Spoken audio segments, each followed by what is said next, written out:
Italian Football Podcast.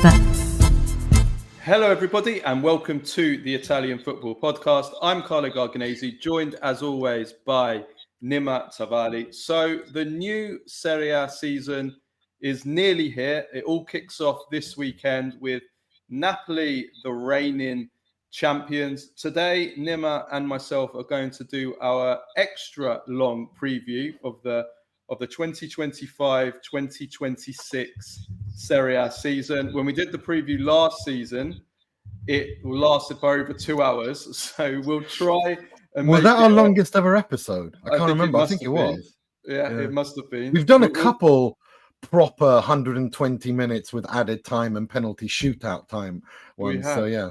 We have. Like the 2022 World Cup with 15 minutes of stoppage time at the end of games. Yes, we'll try and make it shorter today. What we'll do, of course, is we'll go through and analyse all of the major teams in Serie A, the players to watch, the new signings to watch. We'll offer our predictions for all the main categories, you know, who's going to win the Scudetto, top four, Europe, relegation race, and there'll be much more in the show, some more fun stuff at the end as well. And we'll finish off with a light-hearted 10 things to look out for in the new Serie A season, which will be completely exaggerated, but probably not that exaggerated if you know Italian football, and you'll know exactly what I mean when we get to it. So before we start, some of the things have already happened on that list. I mean, yeah, we put them on there like as a joke, and then they actually happened. And then some things actually happened. Yeah. Right. Before we start, though, just a reminder: if you want to support the Italian Football Podcast and receive all of our content that we do throughout the week, without any adverts, including our free Monday review show, our Tuesday Q&A episode where we answer all the questions from our patrons, plus the Thursday midweek review show, plus interviews, post-match reaction, and much more, then go to patreon.com/TIFP and become a subscriber for just $3.99 a month. And you can also watch our free episodes and our shorter clips on YouTube, and you can become a patron on YouTube membership. So if you go to our YouTube channel on youtube.com/@itafootspod for all the details. And you can also sign up to be a paid subscriber on Spotify, whichever platform that you do consume us on. So if it's Spotify, Apple, iTunes, YouTube, we'd really appreciate it if you give us a follow, subscribe to us, like us, give us a 5-star rating, whichever is relevant to that platform, because by doing that, it really helps us to grow. And if you've not already, do follow us on our social media platforms. We're on Instagram, Facebook, Twitter, and on TikTok, and we're growing quite fast on there. In fact, on Facebook, I mean, it must be because we're boomers, and it's boomers that generally are on Facebook. Probably, yeah. That's probably why, isn't it? Like on Facebook, we've gone up from like 2K, 3K to 23K in the space of about a couple of months. 4 months, 4 or 5 months. It's crazy. We're growing at a rate of about 100 a day at the moment. It's mental. It's like the boomers love us, basically. But we're actually growing on some of the other platforms as well. So we're on lots of platforms, lots of social media platforms. So there's lots of places that you can follow us on. Okay, let's get into the preview of the new Serie A season. So before we start, Nima, and we go through team by team, all the major teams, let's just quickly, very briefly, run through some of the main things that we're looking forward to in the new Serie A season. Let's promote the league for all the Italian football fans, seeing as the Serie A don't do it. So to start with, I'll go 4 minutes in, 4 minutes into the new season. That's got to be some sort of a record for you. Moaning about the Serie A. We're complaining about how useless the Serie A are, or how poorly it's run. 4 minutes in, brilliant, love it. Straight in there, straight in there. Well, we're not looking forward to that. This is going to be the level. We're just being honest. What you read on the tin is what you get. This is how it's going to be this season. Absolutely right. I'll tell you, first of all, I think I'm looking forward to another Scudetto battle between Napoli and Inter. I think lots of people are going to argue, and we'll do a Scudetto analysis in a bit. A lot of people will argue who's going to win it, who out of the two. I'm expecting another fierce battle between those two teams this season. So I'm looking forward to that. I'm actually I'm looking forward to the Scudetto battle, but it won't be Inter, it'll be Milan. It's Allegri versus Conte for me. And I'm going to be savoring every delicious moment of those two arguing. Like, that's what I'm looking forward to. Conte versus Allegri. Those two arguing, or me and you arguing over Allegri? Both. Because no. Well, we're going to argue over Allegri, but Conte versus Allegri is delicious. I think people have forgotten how wonderfully petty both of them can get when they go up against each other. And I think it's going to be between those two. I think Milan playing once a week. I like what Milan have done, and we're going to get into all of that as well. I'll explain why I don't think Inter are going to be in a Scudetto race. But, I mean, even though they should be, because I think they have qualitatively the best squad on paper. There's no doubt about that. But, yeah, Conte versus Allegri for the Scudetto is when they start going at each other, it is prime time TV. So, pop your corn. Yeah, I mean, I think that as we saw last season, if you take away the kind of the Scudetto race, I think that the top half of the table, there isn't much of a difference between a lot of the teams. I think the gap between all the teams down from, let's even say 3rd to 10th, whichever order you want to make it, I think easily, depending on how things go, even depending on the last 2 weeks of the transfer window, injuries, Europe, it could easily go so many different ways. And that is what the beauty of Serie A is. Yeah. It's competitive, it's unpredictable, certainly the top half. I mean, I think there's two tables in one. I think there's a top 10 and then there's a bottom 10. But the top 10, it's competitive. It's not like you don't know who's going to win it. I would say it's like it's lots of mini tables. I mean, for me, Milan, Napoli for the Scudetto. 3rd, we can, regardless of whatever Inter, but then 4th, 5th, 6th, and 7th, that's their own table. And then you have 8, 9, 10, 11, that's their own ones. And then you have the bottom from 13 to 20, which it can go either way. So it's so tight for me. I think it's really, really unpredictable. And I guess, that's the positive side, or the silver lining of the cloud that Serie A is broke and has no money, is that it's very, very unpredictable. And you can't really, you can make a coherent argument for any one of these teams in any one of these different tables that we spoke about. Serie A is the most competitive league in Europe. The top 4, but as a whole, if you add put everything together, and that's what we've still got going for us, even though, if you look at all the other stuff, and if you look at the which spending, there will be time to moan about. Yes, there will be. But the managerial changes, again, a lot of turnover in Serie A, so a lot of great unknowns as well this season, just like there was last season. I remember us saying the same thing last summer about all the changes in Serie A. So many changes. We'll get to those after. Also, Como. I'm really intrigued to see this Como project. All the money they've got. They've been the one of the biggest spenders in Serie A. We'll come to them after. I think that Europe is very, very much a possibility for them, and if not a dark horse, a Bologna-like dark horse for the top 4 as well. So I'm looking forward to them. I'm also looking forward to seeing Luka Modric and Kevin De Bruyne, two legends of the game. Yes, they're past their best, they're old, but they're legends of the game, and that's fantastic. I'm delighted that that they get to spend at least one season in the Serie A. I'm hoping that even though they are past their best, I'm not worried that this will be a Diego Forlan kind of situation, but more a Luis Figo situation to finish that example of players that came to Inter and Italy when they were past their best.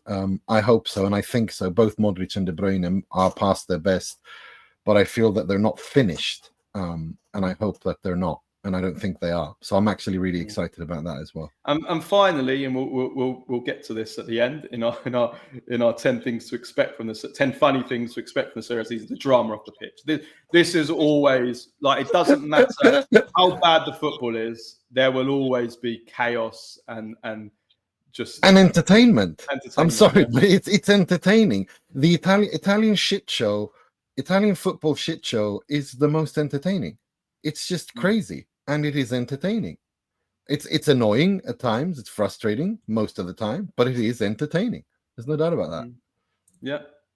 Yeah, certainly is. Okay, right. So let's now go through team by team, all the major teams in Serie A, and analyze their prospects for the new season. So we're going to start off with Napoli, who are, of course, the reigning champions of the Serie A.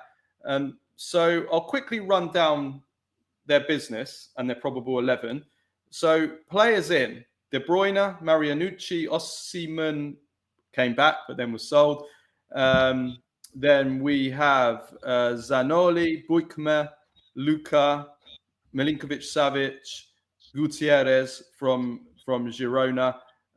Possibly we are going to see certainly some more signings, as well as Alfredo Pedrola said on our podcast on Monday. They're definitely going to sign probably a right back, maybe Juan Lu. They're going to sign maybe another centre midfielder, maybe another winger, but probably now another striker because of the injury to Lukaku. And in terms of outgoings, they have had two big sales in Osimhen to Galatasaray and Raspadori, and that money has pretty much funded their transfer campaign, those two sales. Also some other players leaving like Okafor and others. So in terms of a probable 11, we're probably looking at a 4-3-3/4-4-1-1.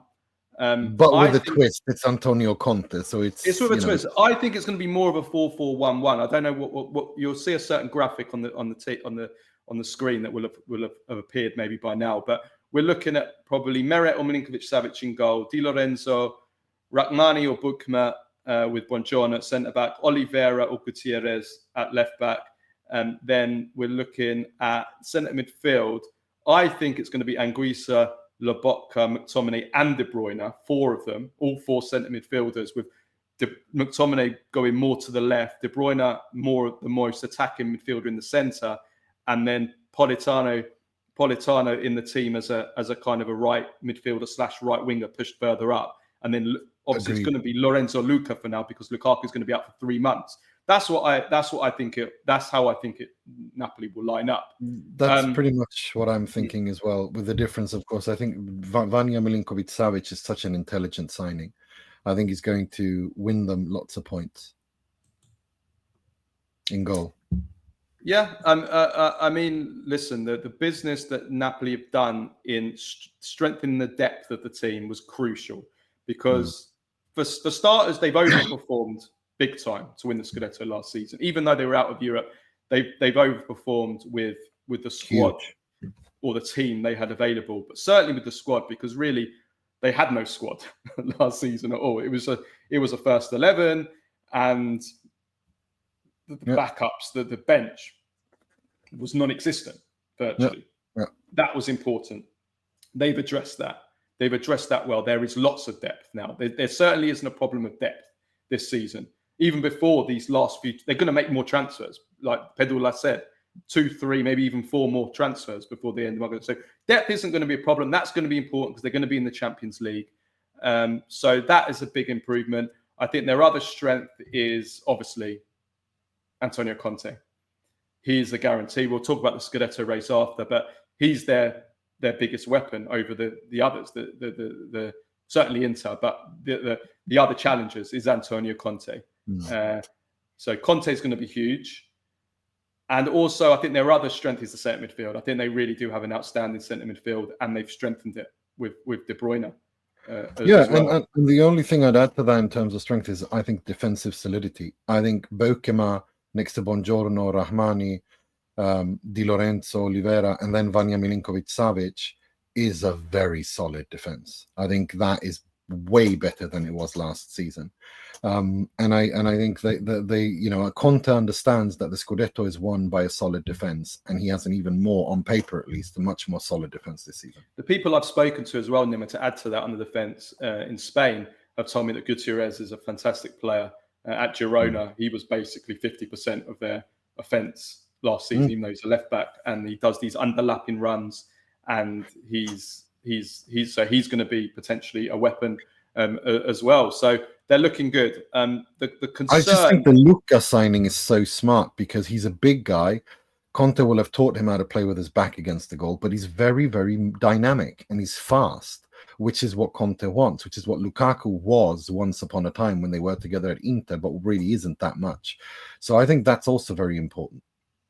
Yeah, it will be important to get him playing well, seeing as now Lukaku is injured for potentially up to 3.5 months or more. Yeah. And that is the weakness, or that is the concern for Napoli. It's a massive blow. Let's not, but it's 2 weeks left of the transfer window, and they will bring someone in. They will. They are looking to bring someone in, but it's massive. Even though he's obviously not as good as he was, this is how Antonio Conte plays. It's, his go-to style of play is through Lukaku, and you take Lukaku out, and there's a lot more uncertainty in terms of build up of the play. So it's a huge loss. So how Napoli... Well, that's because Luka is yet to prove himself doing that. I think that if there ever was an Italian player or a signing to make up for that, it is Lorenzo Luka. Well, it's great for the Italy national team. This Lukaku injury is great for the Italy national. For the Italy national team, it's great. But yeah, that is something that is certainly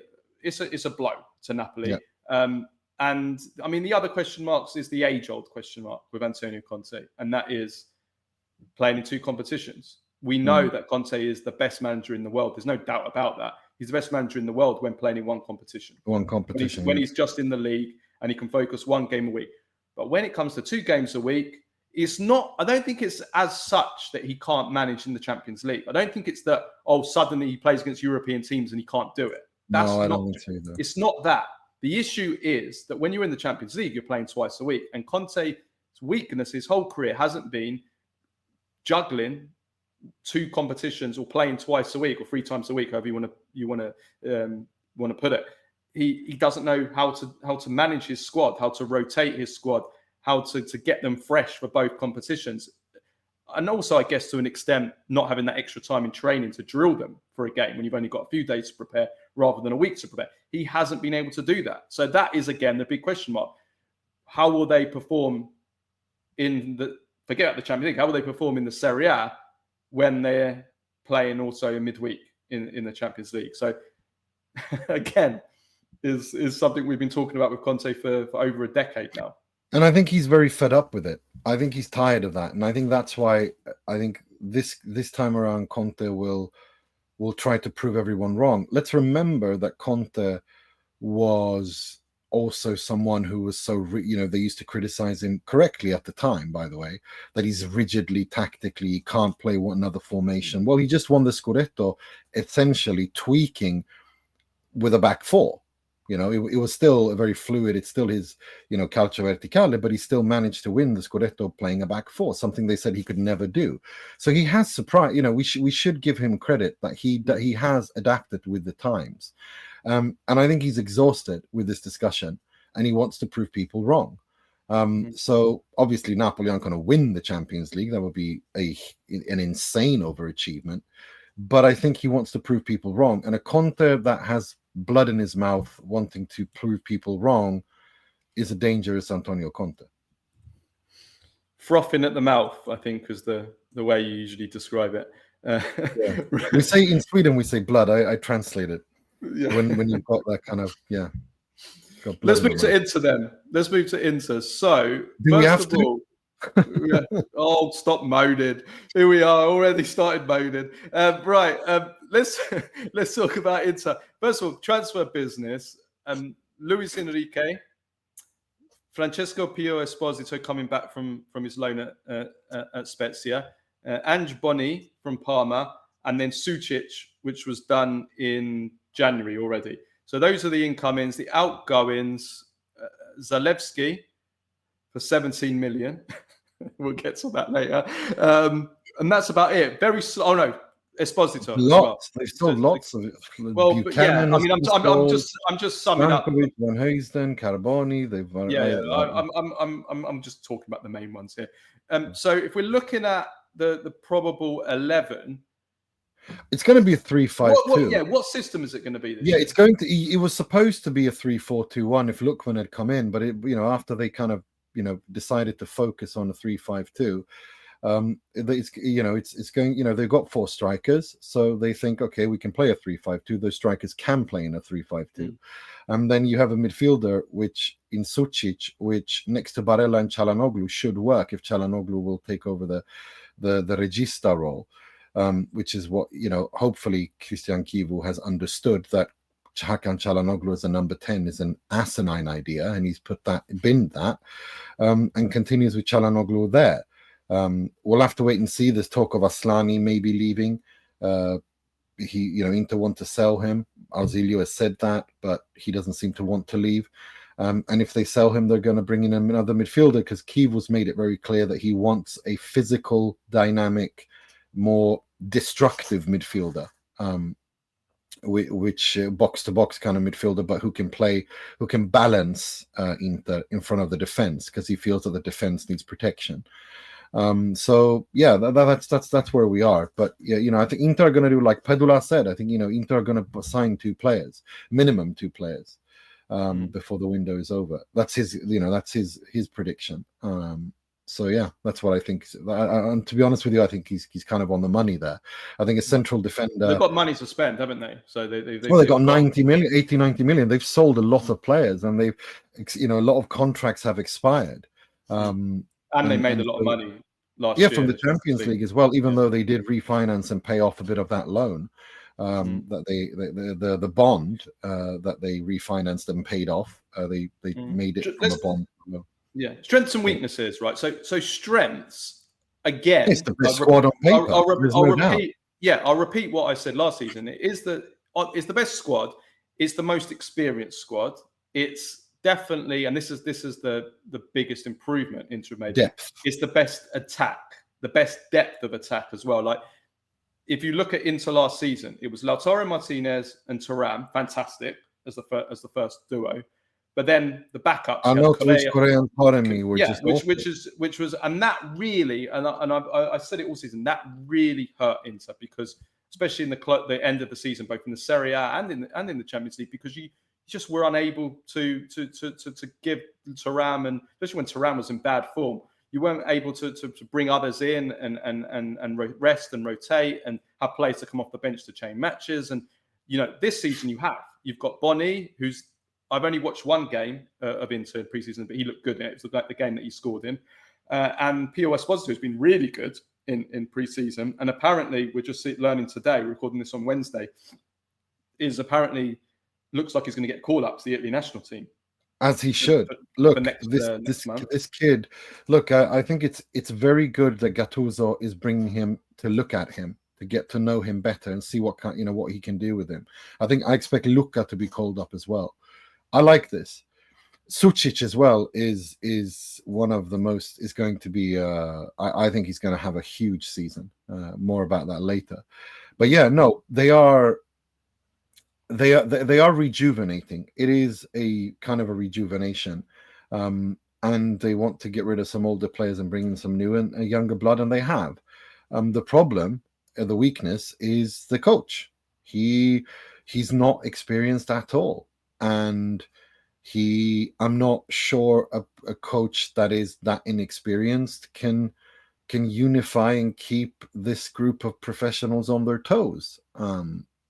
Even though he seems to be a good communicator, he was a great player, he knows how to handle people, but these players want to win trophies. They're wooed by success, and by success on the pitch, and it's the whole package.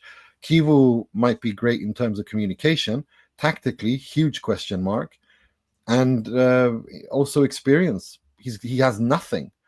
He saved Inter basically, because Inter put themselves in a shitty situation when they lost out on Allegri and Inzaghi walked out the door, and Fabregas was not attainable. He basically stepped up to the plate because Inter were in deep shit, and he's a treble hero. But that also means he's expendable. That also means that they can get rid of him if things don't go well. And things could there's a big chance that things don't go well, because if you look at preseason, I don't look at results too much about preseason. I look at more how the team looks balanced on the pitch. And Chivu's searching desperately for balance. The defensive line that he wanted to play, he was not able to play because they moved from a 3-4-2-1 to a 3-5-2 because the Lookman deal was what it was. That means he has to find a defensive balance. They have to find a central defensive midfielder like Kone. The Kone Roma links make perfect sense, but Roma don't want to sell him. They need someone like that to protect the defense. And if they also sell Pavard, then they need to bring in a defender. Sule has been mentioned. Other players have been mentioned. Quick defenders need to be replaced. Well, Acerbi's not very quick. De Vrij is good at many things. Quickness is not one of them. So it's only Bastoni. And he's not exactly known for his fantastic speed either. So it's worrying. There's tactical question marks. And, I think in attack, in midfield and attack, I think Inter are positioned well. But tactically, defensively, Jan Sommer's 1 year older. There are question marks, and also his team around him aren't very experienced. I mean, Kolarov barely had a job as a coach. Palombo, same thing there. The three mascoteers, as you call them. Yeah, the three mascoteers. The mascot from the banter era, the mascot from the Conte Scudetto, and the mascot from the treble era. Well, I mean, if I just come in there, I mean, I think yes. Look, Kivu's the big question mark for Inter. It's a gamble. It's one that could pay off, but if it does pay off, it's Marotta. People will say, "Oh, Marotta, what an amazing," and it's a risk. This is a gamble. But it could pay off. It could not. It's one of those where we just don't know until we watch, and that's always a risk. I think that the lack of legs in the team was a problem last season, and I thought at the start of the summer Inter were addressing it really well, but then they didn't follow through because they brought in Boni, Esposito, so like young, fresh. They've got more pace, they've got more legs in attack, but like you just said yourself, midfield. I don't know. I mean, Sucic has legs. Sucic has lots of legs. But I mean, Calhanoglu, I think he took Brozovic's world record for distance covered in a game, and he's only 21 years old. Now he is a fantastic player. As a whole, it's still a team that's it's not a team that's up there with the best in terms of energy and pace and running and stamina. So that's a question mark. The age in defence as well, But again, like we said, look, there's 2 weeks to go in the window. Inter got a lot of money to spend. They're going to probably bring in 2 or 3 players. These things can be addressed. But as we're saying it now, this is where the weaknesses are. And the other thing is, and this is something when I went to go and watch Chelsea against Milan after the game, I actually spoke to Daniele Massaro after the game. I haven't released this interview. And I asked him who his favourites are for the Scudetto, and he said, he said, well, Napoli probably the favourites at the moment, but he said of Inter, he said that they lack hunger. The team lack a bit of hunger, having won so much in the last few seasons. So I guess that's also something that they probably need to put right as well this season. We'll see if, having lost that Scudetto last season, whether some of the players that have been there for a long time, like Lautaro, like Thuram, like Bastoni, Barella, are they hungry again to get this Scudetto back? I think that will be important as well. Very. Okay. One note on Lautaro. That's a really important note. He's won everything in Italy, literally everything. All 3 major trophies in Italy. He's been MVP. He's been top goal scorer. He's never won a European trophy. He's won the World Cup, Copa America with Argentina. It's just the Champions League he's missing. And that's that. How much will that weigh on him? Will he, if it's off to a bad start, will he be not interested? At which point they have to get rid of Kivu, and then what happens next summer? There are question marks here. There are issues. There are concerns. Well, Lautaro is starting to become like the manager of the team, which is a danger. Yeah. We saw that in the Club World Cup. Yeah, and that could be a problem. Yeah, we'll park that. I think that could be a problem for Kivu, like you said. If they start badly and he starts becoming like the boss, that could be a bit of a problem. Let's move to Juventus. Transfer market, not much to talk about at all. Just Jonathan David coming on a free transfer. João Mario, who's actually started quite well in pre-season, even though he was very heavily criticised in Portugal. He's come in for us in it wasn't a swap deal, but sort of was for Costa, who went the other way from Porto. And that's about it. They redeemed some players that were there on the initial loans, like Kalulu, like Conceição, but generally, not Nico Gonzalez as well. They've not really done much in terms of outgoings. They got rid of Weah, Mbangula, and that's about it really. They're a bit like Inter this season. They haven't been able to sell very well. But also like Inter, Juventus are going to be doing some late business in the market. Colin Muani, I expect that to still happen once they can get enough money together. Colin Muani will return. They are still looking for a central midfielder. They really need one desperately, and probably another attacking winger, maybe a right wing back as well. They're looking at Zegrova. They're in talks with Zegrova, who I like actually from Lille. I really like him. Again, though, it's dependent on Juventus selling players first. So they're trying to sell Nico Gonzalez. They're close. Which is exactly what Pedula told us, very detailed, that it's a race against time. Because if I remember correctly, didn't he say that Marseille wanted Zegrova? I think he said, or someone else was in talks with him. Marseille are in the process of selling Jonathan Rowe, probably to Bologna, and they're trying to sell Rabiot, so they're going to get their money. They're ahead of Juventus in that sense. Yeah, they are right now. Zegrova might want to wait. Zegrova might want to see it out and wait for Juventus. That's the hope, I guess, for Juve. But Juventus need to sell players. Douglas Luiz is close to Nottingham Forest now as we're recording, and of course there's the Vlahovic problem as well. So Juventus need to sell before they can buy. As it stands right now, if we're looking at a probable 11, we're looking at a 3-4-2-1. We're looking at Di Gregorio, Kalulu, Bremer, and Kelly at left centre-back. Then we're looking at wing-back João Mario, Thuram and Locatelli centre-mid, Cambiasso left wing-back, and then the two behind the one will be Conceição and Yildiz behind Jonathan David. So that's what we're looking. But as I said, Colin Muani will come in. So if Colin Muani comes in, then he can take David's place, or they could make it a 3-4-1-2 with David and Colin Muani together and say Yildiz behind.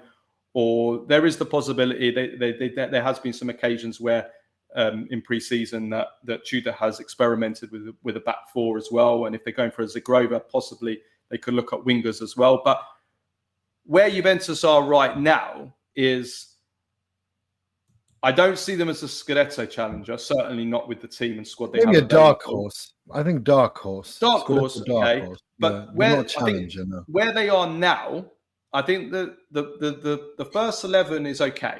Like top four, the first 11's fine. The problem is there is nothing, there just isn't no depth at all. Like the gap between the first 11 and the substitutes is absolutely massive. Like if you look at, as soon as like a centre-back goes out, a couple of centre-backs go out, you're looking at someone like Rugani coming in.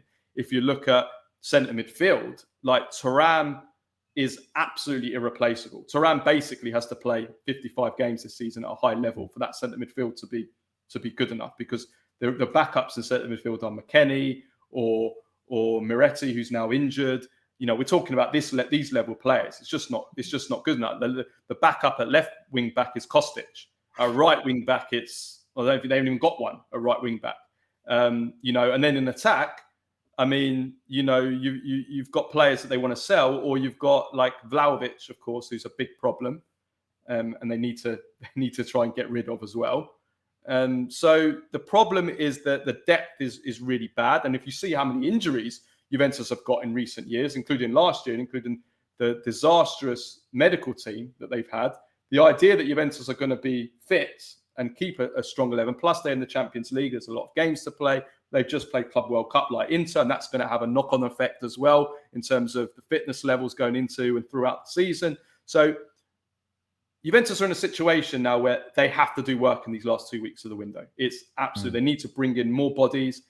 they need to strengthen and they need to get more quality into the team. So that's the situation right now. It's a situation where with a few good signings, they could be more than dark horses for the Scudetto. Yeah. Without it, then yes, it's just top four. I think so. I think that's fair, but I do like Juventus's attack. I think Colomwani, assuming he signs, which I do assume, and Jonathan David, Yildiz, and Chico Conceição that's a very good attack. I like Juventus's attack. I think I've got more question marks defensively. What condition is Bremer in? Lloyd Kelly, okay, he looked decent, but he's not a quality player. Gatti, rotation player at best, but decent. Do you know what I mean? Like, I feel that is where I feel I've got more question marks in. And exactly, Kefren Thuram is fundamentally important for Juve. It's if he's injured, who steps up? I'm actually, I agree in the defense. It's not a Scudetto worthy defense. There's no doubt about that. I think they need to sign a left centre back, but it doesn't seem like that's a priority. No, they've got so many bodies, like Pedula said on Monday. They got so many players in there. They would have to sell Kelly to bring in a left centre. Exactly, and that's not going to happen. It's not Scudetto, but I'm more worried about the centre midfield. I think that Thuram cannot play 55 games, especially the way that he plays as well, the amount of the running that he does and the physical style of his game. He can't play every single game, 55 games, and expect them to be on a high level or available or not injured. As soon as Thuram is out of that team, that centre midfield just collapses. It becomes without Thuram, that becomes the weakest midfield out of the top teams in Serie A, by a long distance. Once you take Thuram out of that midfield, even without Thuram, you're relying on Thuram to do too much. So so for me, that needs to be a priority. They have to bring in another centre midfielder before the end of the window. And okay, I've never been his biggest fan, but Rabiot available for 15 million. I would even have a look at someone like him if you need someone cheap that can do a job for a season or a couple of seasons. If you're desperate, they need to get someone in that they know is going to come in and be good. So that's the importance for me. No, I think you're right. For me, again, like I said, I think the attack looks good. The midfield a little bit thin. The defense a question mark. Pretty much summarize it that way. Let's move to Milan now. So Milan have been a huge turnover of players at Milan. They've made so much money from sales. I haven't got the figures here, but it's well into the well over 100 million. It might even be pushing 150, 200. I need to do the maths, but it's a lot of money, a lot of sales. They've sold Reinders. They've let go João Felix, Jovic, Kyle Walker returned, Tammy Abraham returned. Thiago to Newcastle. Thiago to Newcastle for 40 million. Then you've got Colombo left, Terracciano left, Emerson Royale was sold, Pobega was sold. They've who else? Sportiello, Kamada's gone out on loan. They got rid of Liberali. It could go on and on. There's so many players that Milan have got rid of. This is what happens when you have an actual sporting director in charge. You have a clear, coherent plan, and you execute it. If I just say who's come in, just to stop you. Selemakers has returned, and then we've had three very impressive midfield signings potentially. Luka Modric, of course, the legend.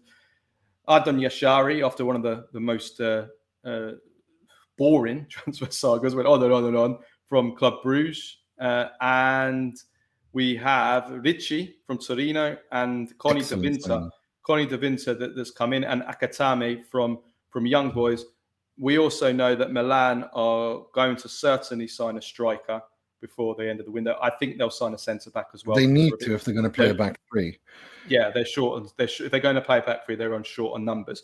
As for the formation, it's going to be the graphic that came up on the screen might have been a back four. It's going to be a back three. And it's going to be Magnon. It's going to be Connie De Vinter. I think it will be Gabbia to start with in the centre and Pavlovic on the left. But of course, there's Tomori there that could potentially, be on the right and De Vinter in the centre. And then wing backs, we are going to have probably Selemakers on the right. And then on the left, we're going to have Estupinan. Then in midfield, we're going to have Modric, Jashari, and Richie, and Fofana. It'll be 3 from those 4 will be to start with. And then in attack, you're going to be looking at Leao and Pulisic. I mean, it's probably be more of a 3-4-2-1, to be honest. Quite flexible. We know how Allegri's attacks are. He generally lets the front men kind of move around a bit and do their own thing. So that's the team. And they have Jimenez on the bench as well, which is going to be interesting to see how they handle that. They're going to sign a striker. That's their absolute priority. They're going to sign a striker. Vlahovic and Højlund are the 2 main names. Pedula told us on Monday that Vlahovic is the man that Allegri wants. So we'll see. We'll see who they get. I mean, if they get Vlahovic, they are serious Scudetto candidate. And the reason I say that is because Dusan Vlahovic, the only time he's actually looked good is when he has space to attack. Allegri plays counter-attacking football. He'll have Leao, Pulisic, and to play with going into attack, attacking into space, which will suit him perfectly. I think this is an intelligent mercato where the sporting director has signed players for the coach. He knows what coach he has. He knows what the coach wants to do, and he's executed the market in such a way so that the coach has what he needs. Playing a back 3 when you've got Pavlovic, I mean, last season I think I said on this pod that I think Pavlovic in a back 3 would be brilliant. I think it's a brilliant idea to go to a back 3 when you have Pavlovic. It also provides more security. You have a sweeper keeper and a keeper who's brilliant with the ball at his feet in Mignon. So he's almost like another defender. You have Jashari and Ricci and Modric, Fofana. I mean, these are great players in various roles. Selemakers has been outstanding as a wing back, especially during preseason. He looks really, really good. He's matured a lot. No, I think that, they're playing once a week. Leao as a striker is such a smart thing when you're playing counter-attacking football. I mean, it's just, to me, this has been an intelligent, and of course, Estupinan, I think, will do really well as well. No, I'm really impressed with what Milan have done. I went to the Chelsea versus Milan game, and even though Chelsea won 4-1, and they were 2-0 up in 9 minutes, and the game was over after 90 minutes with a stupid, unnecessary. It was probably a red card, but unnecessary red card from the referee, which completely ruined the game and was unnecessary. The Italian discrimination in a friendly in London. Referee was English. I mean, what is that? I mean, it's a friendly. It's a friendly. But he ruined the game. Who wants to go and watch? Ruin the game. It's a friendly. Yes, you don't send players. Anyway, I don't want to go on a tangent now. I watched the game, and even though they lost 4-1 and heavily, I saw some enough positive signs to actually give me some hope for Milan for this season. No, the biggest positive was, and we still haven't been told how serious Leao's injury is, but the biggest positive for me was Rafael Leao playing as a number 9, as a central striker, and I saw some things in him. I don't want to go overboard, but I saw some signs there which I've never saw from Leao in a central striker role. His way that he came deep for the ball, some of his game understanding, his movements, his layoffs, his interchange with teammates, the way that he used his body, the way that he positioned his body to protect the ball. It wasn't perfect, but I saw enough from him to suggest that actually he could actually play this role, and in a kind of counter-attacking system with space to run into in that role could be pretty damn devastating. So for me, that's playing in a back 3 where it's not a winger system or classic winger system where he's going to be more central. Well, if you can get Leao playing in that kind of role, then yes, Milan absolutely are going to be dangerous this season, because that midfield has the potential to be a really good. If Jashari is as good as he's been built up to be, that this is some special young player I haven't seen enough of him. I was impressed against Atalanta when I saw him in the Champions League last season. But if he's as good as everyone makes out, the best player in Belgium and everything, then, you know, you've got Modric, who can probably still do it for another year at the Serie A level and tempo. You know, you've still got Fofana's legs, even though he's not the best on the ball. You've still got Richie closing that midfield. I mean, you've got that solid midfield with the goals of Pulisic, Leao taking it up to another level, maybe another striker that can, even if it's Vlahovic, who, you know, I'm not his biggest fan, but he probably, like Pedro Las said on Monday, he probably guarantees 15 to 18 goals a season. That's still goals in the bag that's going to win you points. And not just that, if he has space to attack and he's not being used as a prima punta who holds up with his back against the goal, like, that is the key here. He, you know, playing counter-attacking football will allow Milan to attack the space, and they have the ideal players to do that in Leao, and if Vlahovic joins, he too, and Pulisic is good at that as well. So, and Selemakers as well. So no, I think this is an intelligent market. I think it's an intelligent idea reboot. It really is a reboot. They're not in any European competitions. They got rid of all the nonsense they did last year. They brought in a sporting director that knows what he's doing. And I think this is a foundation year, and with Allegri there, who knows the club, been there before, knows the league. No, it's Milan are going to be in a Scudetto. Big question mark. The big question mark for me, as it stands right now, with 10 days of the market to go, and like with everything can change in these 10 days. So, you know, even when we make our predictions, don't kill us in a few months if we're wrong. And I want to say, I make my final predictions after the season close, after the Mercato's closed, because Same. Yeah, so we're going to do a proper Mercato and like final predictions when the Mercato closes. We're recording this on the 20th of August. So and the question marks are here on the 20th of August is the defence. Exactly. Milan. Exactly. It's big question marks because I watched them in that game and the defence is not strong enough. No, it's not strong. I think they need. It's not strong I enough. think they need another defender, and I have question marks defensively about Tomori. I mean, Tomori was really quite poor in that Chelsea game. He is defensively poor. That is a big question mark. He's somebody that's so much stronger in a high line, and we know Allegri doesn't play a high line. He plays it. He likes box defenders. So whether or not Tomori is going to be perfectly suited, we'll see. I mean, one thing about Allegri is he does get the best out of defenders. So there is that might help Tomori because. You know, I like Tomori and I like his qualities, but he's not a box defender for me. You know, there's Gabbia, there's Pavlovic. I mean, these are not top level, elite level. They're not. It's not, again, as I said with Juventus, it's not a Scudetto worthy defense. Conte de Winter's come in. You know, I like him. He's good. I would have probably preferred if Milan went for a Leone. Well, I would have liked Leone to stay in Serie A full stop. You know, Leone, Comuzzo maybe. I don't know. We'll see. I think they need another centre back. But let's move on to Atalanta. So they have had pretty horrific transfer market.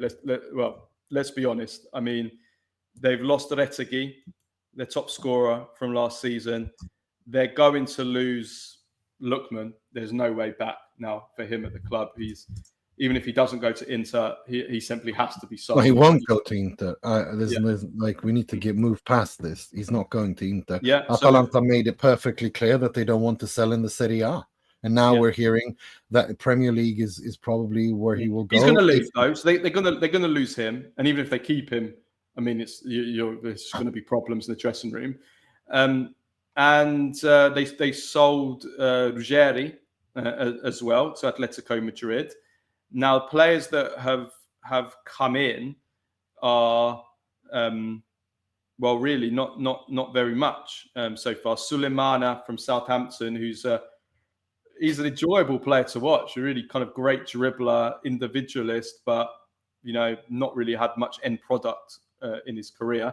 But the kind of player that in the past Atalanta have really honed into, exciting players. Ahanor, teenager for a lot of money, young left wing back from Genoa, and Zalewski from Inter as well. So really, and obviously the big one is they replaced Gasparini's left, and Ivan Juric has come in. So at the moment, we're looking at 3-4-1-2. So there'll be a continuity there because I think there'll be 3-4-2-1. If I'm perfectly honest. Well, yeah, they've always Yeah. alternated, haven't they, with that between 3-4-1-2 and 3-4-2-1. Karnasek in goal. Then we're looking at Kusanu, Hien, and Scalvini as the centre backs. Bellanova right wing back. Zalewski left wing back. Then Derong and Ederson as the centre midfielders. De Catala and Pasalic Samadzic. Remember Sulemana Samadzic? or Samadzic. Yeah, one of those three. And Scamacca up front. Behind Scamacca. Now I'm going to be brutally honest. And Kristovic as well. Kristovic is about to come in. Yeah, Kristovic is about to come in. So it'll be him or Scamacca as alternating, or maybe like you said, it could be a 3-4-1-2, and they play together. But I think it'll probably be more like one or the other because they're quite similar builds of players, aren't they? I'm going to be brutally honest with Atalanta. Again, there's still 10 days to go. They might have a fantastic last 10 days to the market, bring in lots of exciting players, and this could change. But as it stands right now on August the 20th, I really don't like the look of Atalanta. I don't know where the goals are all going to come from. You lost. I mean, I think Juric said himself, you're losing Retegui and Lookman. You're losing 50 goals there straight away with those two, which you need to replace. You're losing Gasperini. That's 9 years of Gasperini. You suddenly have to change. You're not really losing Gasperini. Well, let me finish. Let me finish. You're losing Gasperini after 9 years. And Juric, I don't think in his career has never proven himself at this level. He's been at a lower level. He's coming off 2 disastrous spells at Roma and Southampton. I haven't liked what I've seen them. I watched them against Juventus in pre-season. I didn't like them at all, what I saw. And I look at the squad, how much it's definitely weakened the squad. As it stands, I don't even think Atalanta are getting in Europe next season. I don't even think they're getting in Europe. Disagree with that. I think they could not have had more. To quote our friend Patrick Kendrick, the only way Atalanta could have had more continuity after Gasperini is Juric, Bocchetti, and Palladino on the bench. This is a Gasperini disciple. What I am concerned about is there's a couple of question marks. One is Scalvini and Scamacca. After those serious injuries, what is their status? Everyone who listens to this pod knows I absolutely adore Scamacca, and I wished he'd gone to Inter when Atalanta signed him. What's his status? Can he come back to that form that he had? Scalvini, same thing there. Zalewski is a very intelligent signing for playing the 3-4-2-1. That's why Inter wanted to sign him. That if Inzaghi had stayed, he would have stayed at Inter because he wanted to move to a 3-4-2-1. He even started playing that towards the end of last season. I think Lookman is going to leave, and with that money, with Kristovic coming in, that means they have options with Samadzic as well, who people have forgotten. However, my worry is the central defensive midfield. Deron, Ederson. There's nothing there behind them. I'm concerned about that because the difference between Ivan Juric and Gasperini is that Juric is much more defensively solidly structured, even though he's a disciple of Gasperini. And I'm worried about that because if Ederson leaves, that's the area of the pitch where I'm worried about. Who's going to step up? Who's going to fill those boots? I think De Ketteler, Samadzic, Kristovic, I think these guys will be fine. They will spread those goals around. I think De Ketteler will have a much more leading role. My issue is the central midfield. Deron is not exactly 10 years old. He's getting on a bit. Ederson, we know Inter are interested. We know the Premier League clubs are interested. If he leaves, they're screwed. I think that's what I'm worried about.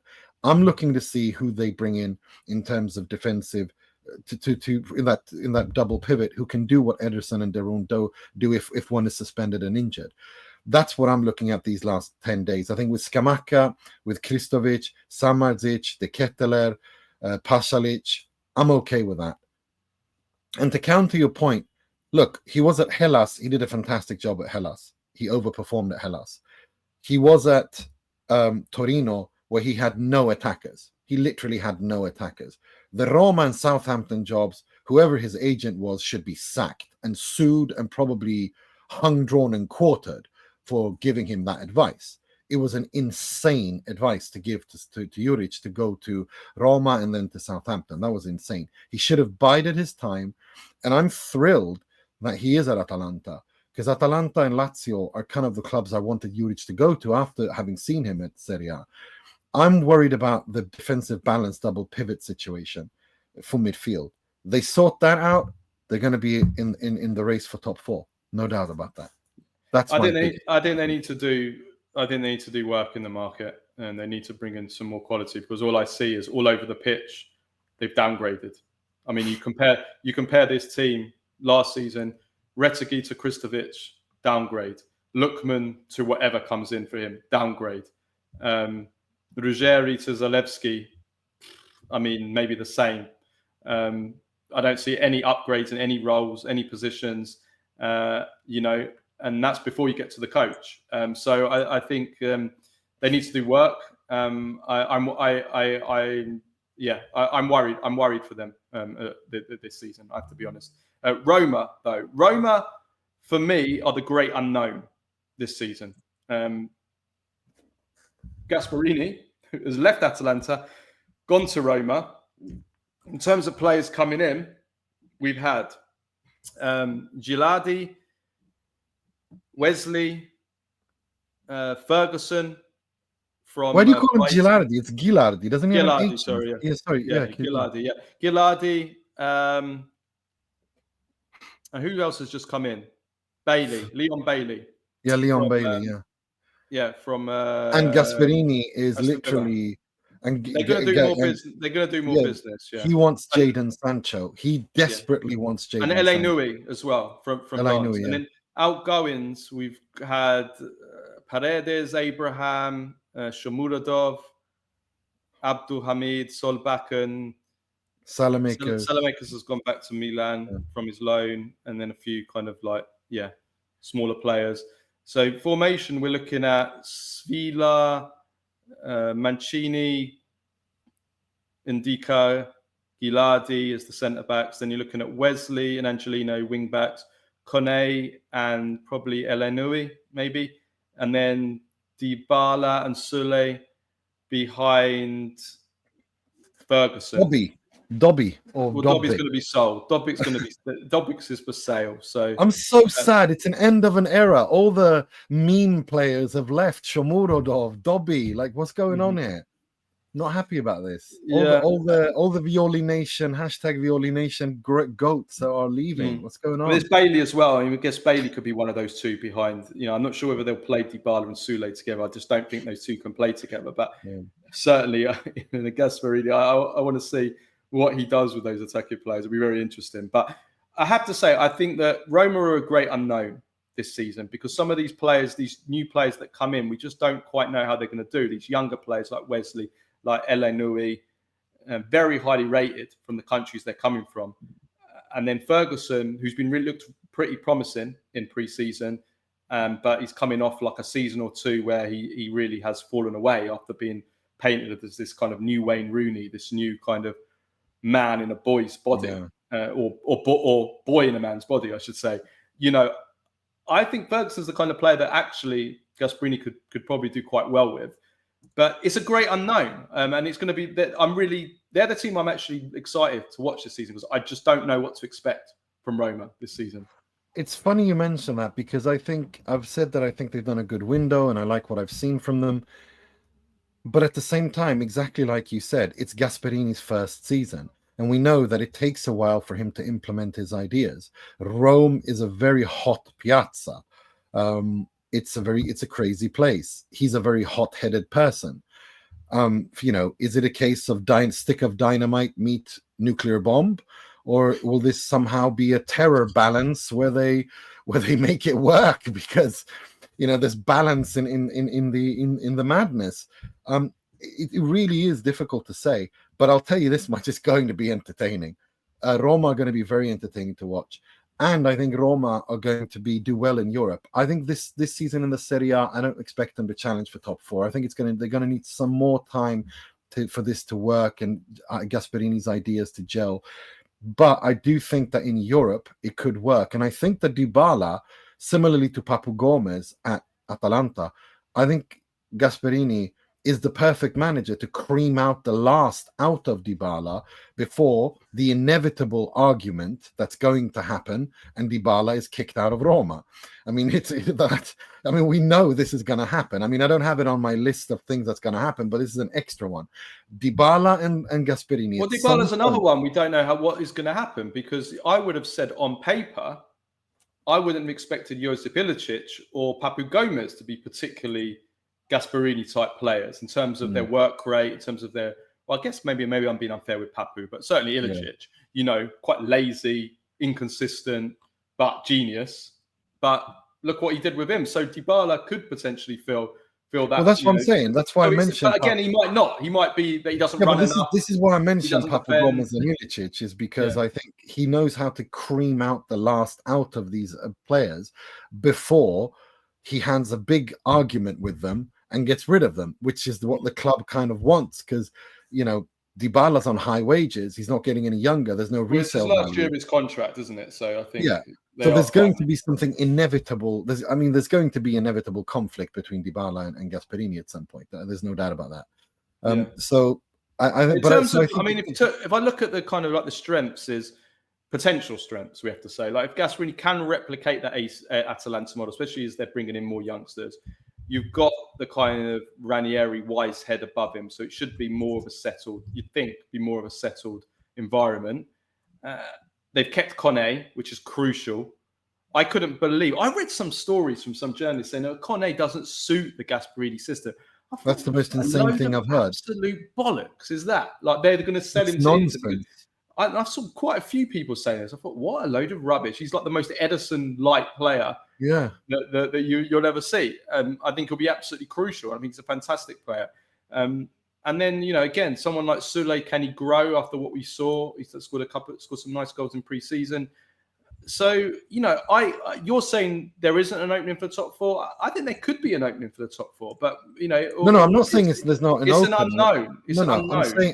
I'm saying that I don't expect them to be in a top four race. I expect this year to be kind of a year where they have a foundation year under Gasperini if they stick it out with him. But I do expect them to do well in Europe. I think Gasperini, Roma, with the European pedigree that these players have, and the club has in recent years, especially in the Europa League, I wouldn't be surprised if Roma ends up winning it. Very, very simple. Okay, Lazio. But I don't expect them, before we go Lazio, I don't expect them to be in a serious top four race. It could happen, but I don't expect them to, because they're so the unknown, like you said. Okay. Lazio, from the great unknown to the great, well, there's nothing more to know.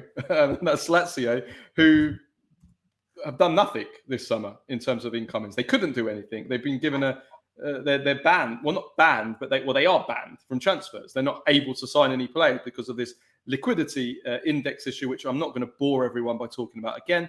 So they brought in no one. All they brought in new are players that have returned from loan, like Cancellieri, who's actually been really good in pre-season. The players that they've got rid of are, Ciaona to Burnley, and Florian Mussolini has gone on loan to Cremonese, who we will talk about later.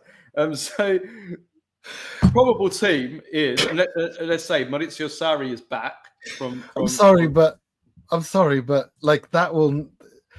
How is this real life? Like it's Italian football, isn't it? Florian Mussolini, the great grandson of Benito Mussolini, who plays on the right wing. I mean, I just and he obviously came for Lazio, for Lazio. Plays on the right wing. It's just like whoever, like is someone taking the piss? Like it's the person running. Well, I told you life was a simulation, and you wanted to argue with me. So I mean, probable team. Sarri's back. Maurizio Sarri's back, and that's obviously a great story. It will be a 4-3-3, we think. Provedel, Marusic, Mario, Gila, Romagnoli, Nuno Tavares, Guendouzi, Rovella, Dele Basheru, Isaacson, Castellanos, Zaccagni. And yes, the strengths is Sarri's back, which is great, which is fantastic. They look pretty decent in. Well, I've seen a couple of the games, and I thought they looked pretty good in pre-season. The positives are they've kept their best players. Nuno Tavares has stayed. Rovella has stayed. Those are two players that I think are good enough for bigger clubs. Zaccagni as well.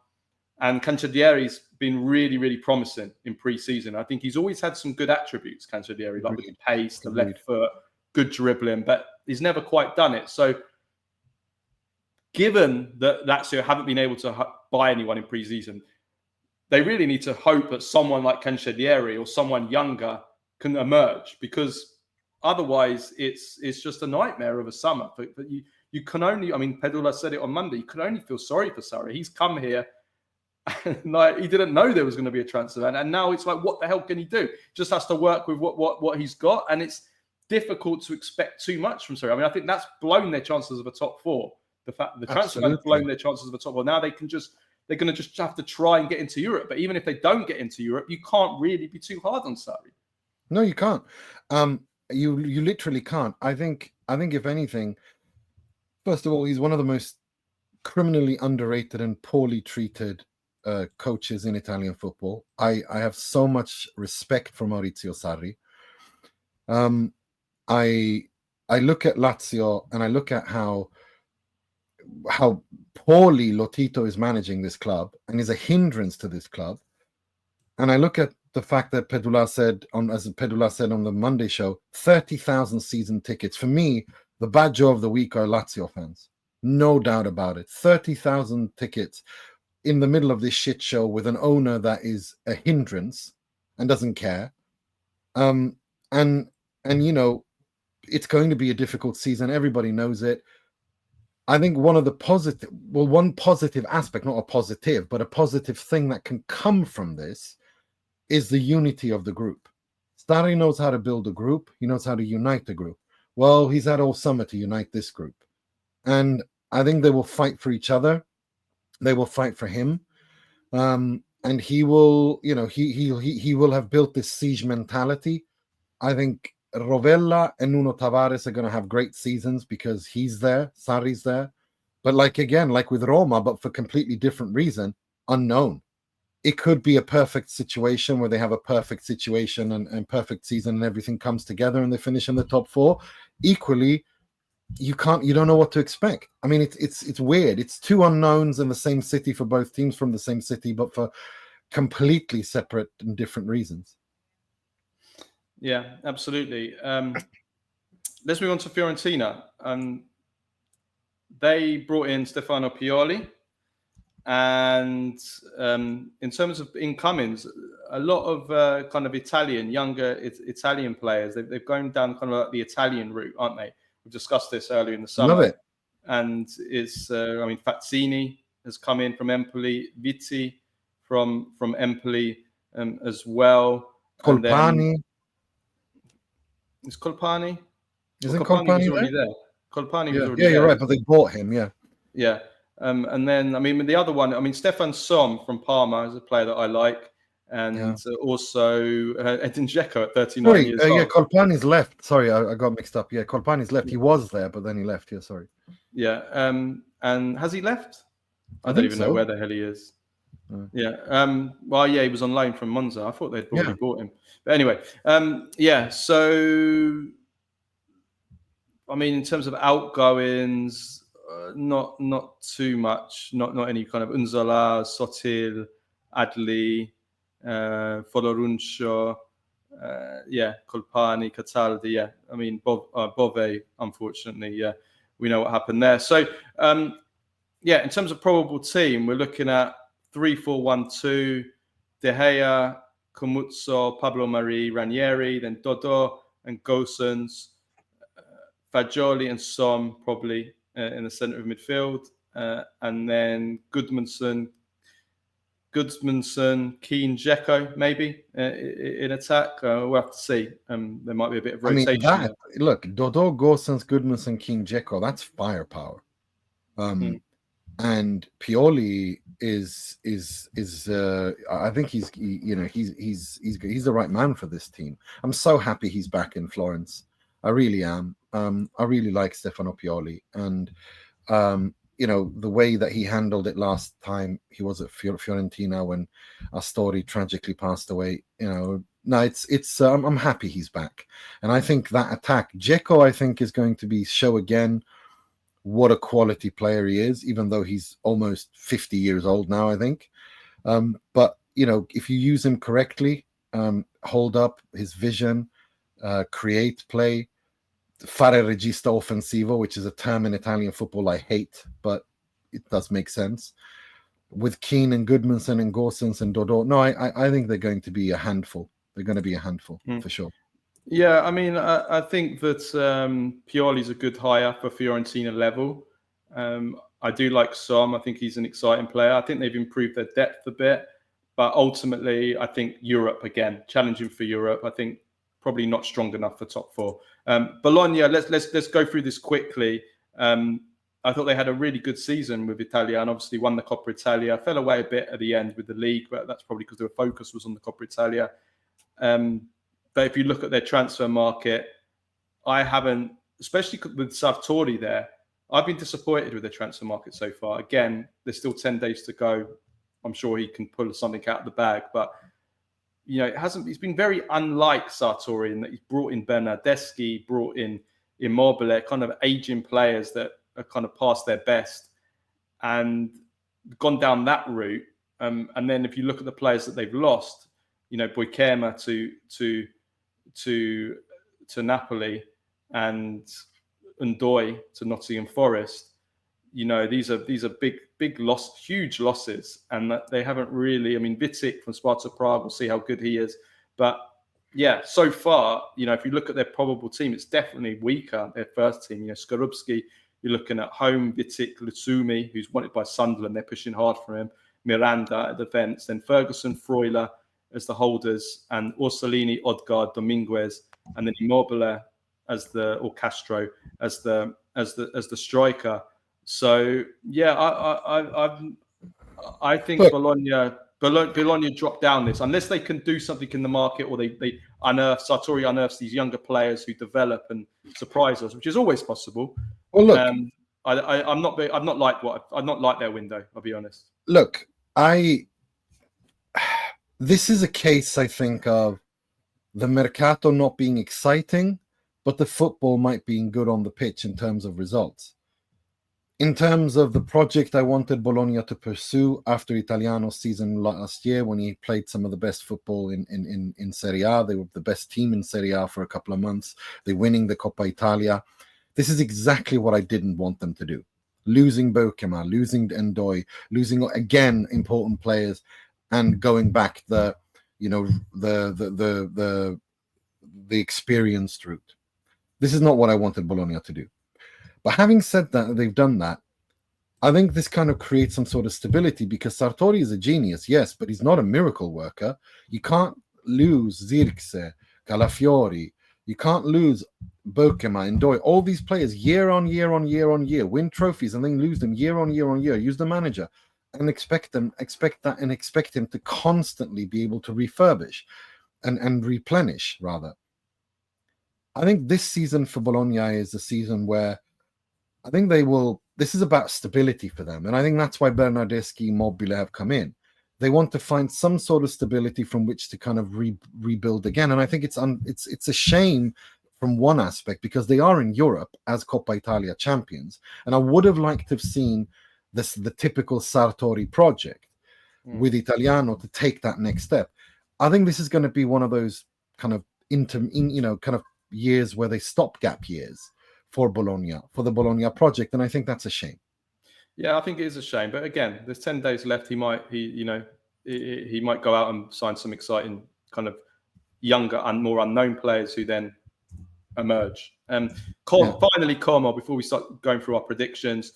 So Como are definitely a team I'm excited to see how they develop this season.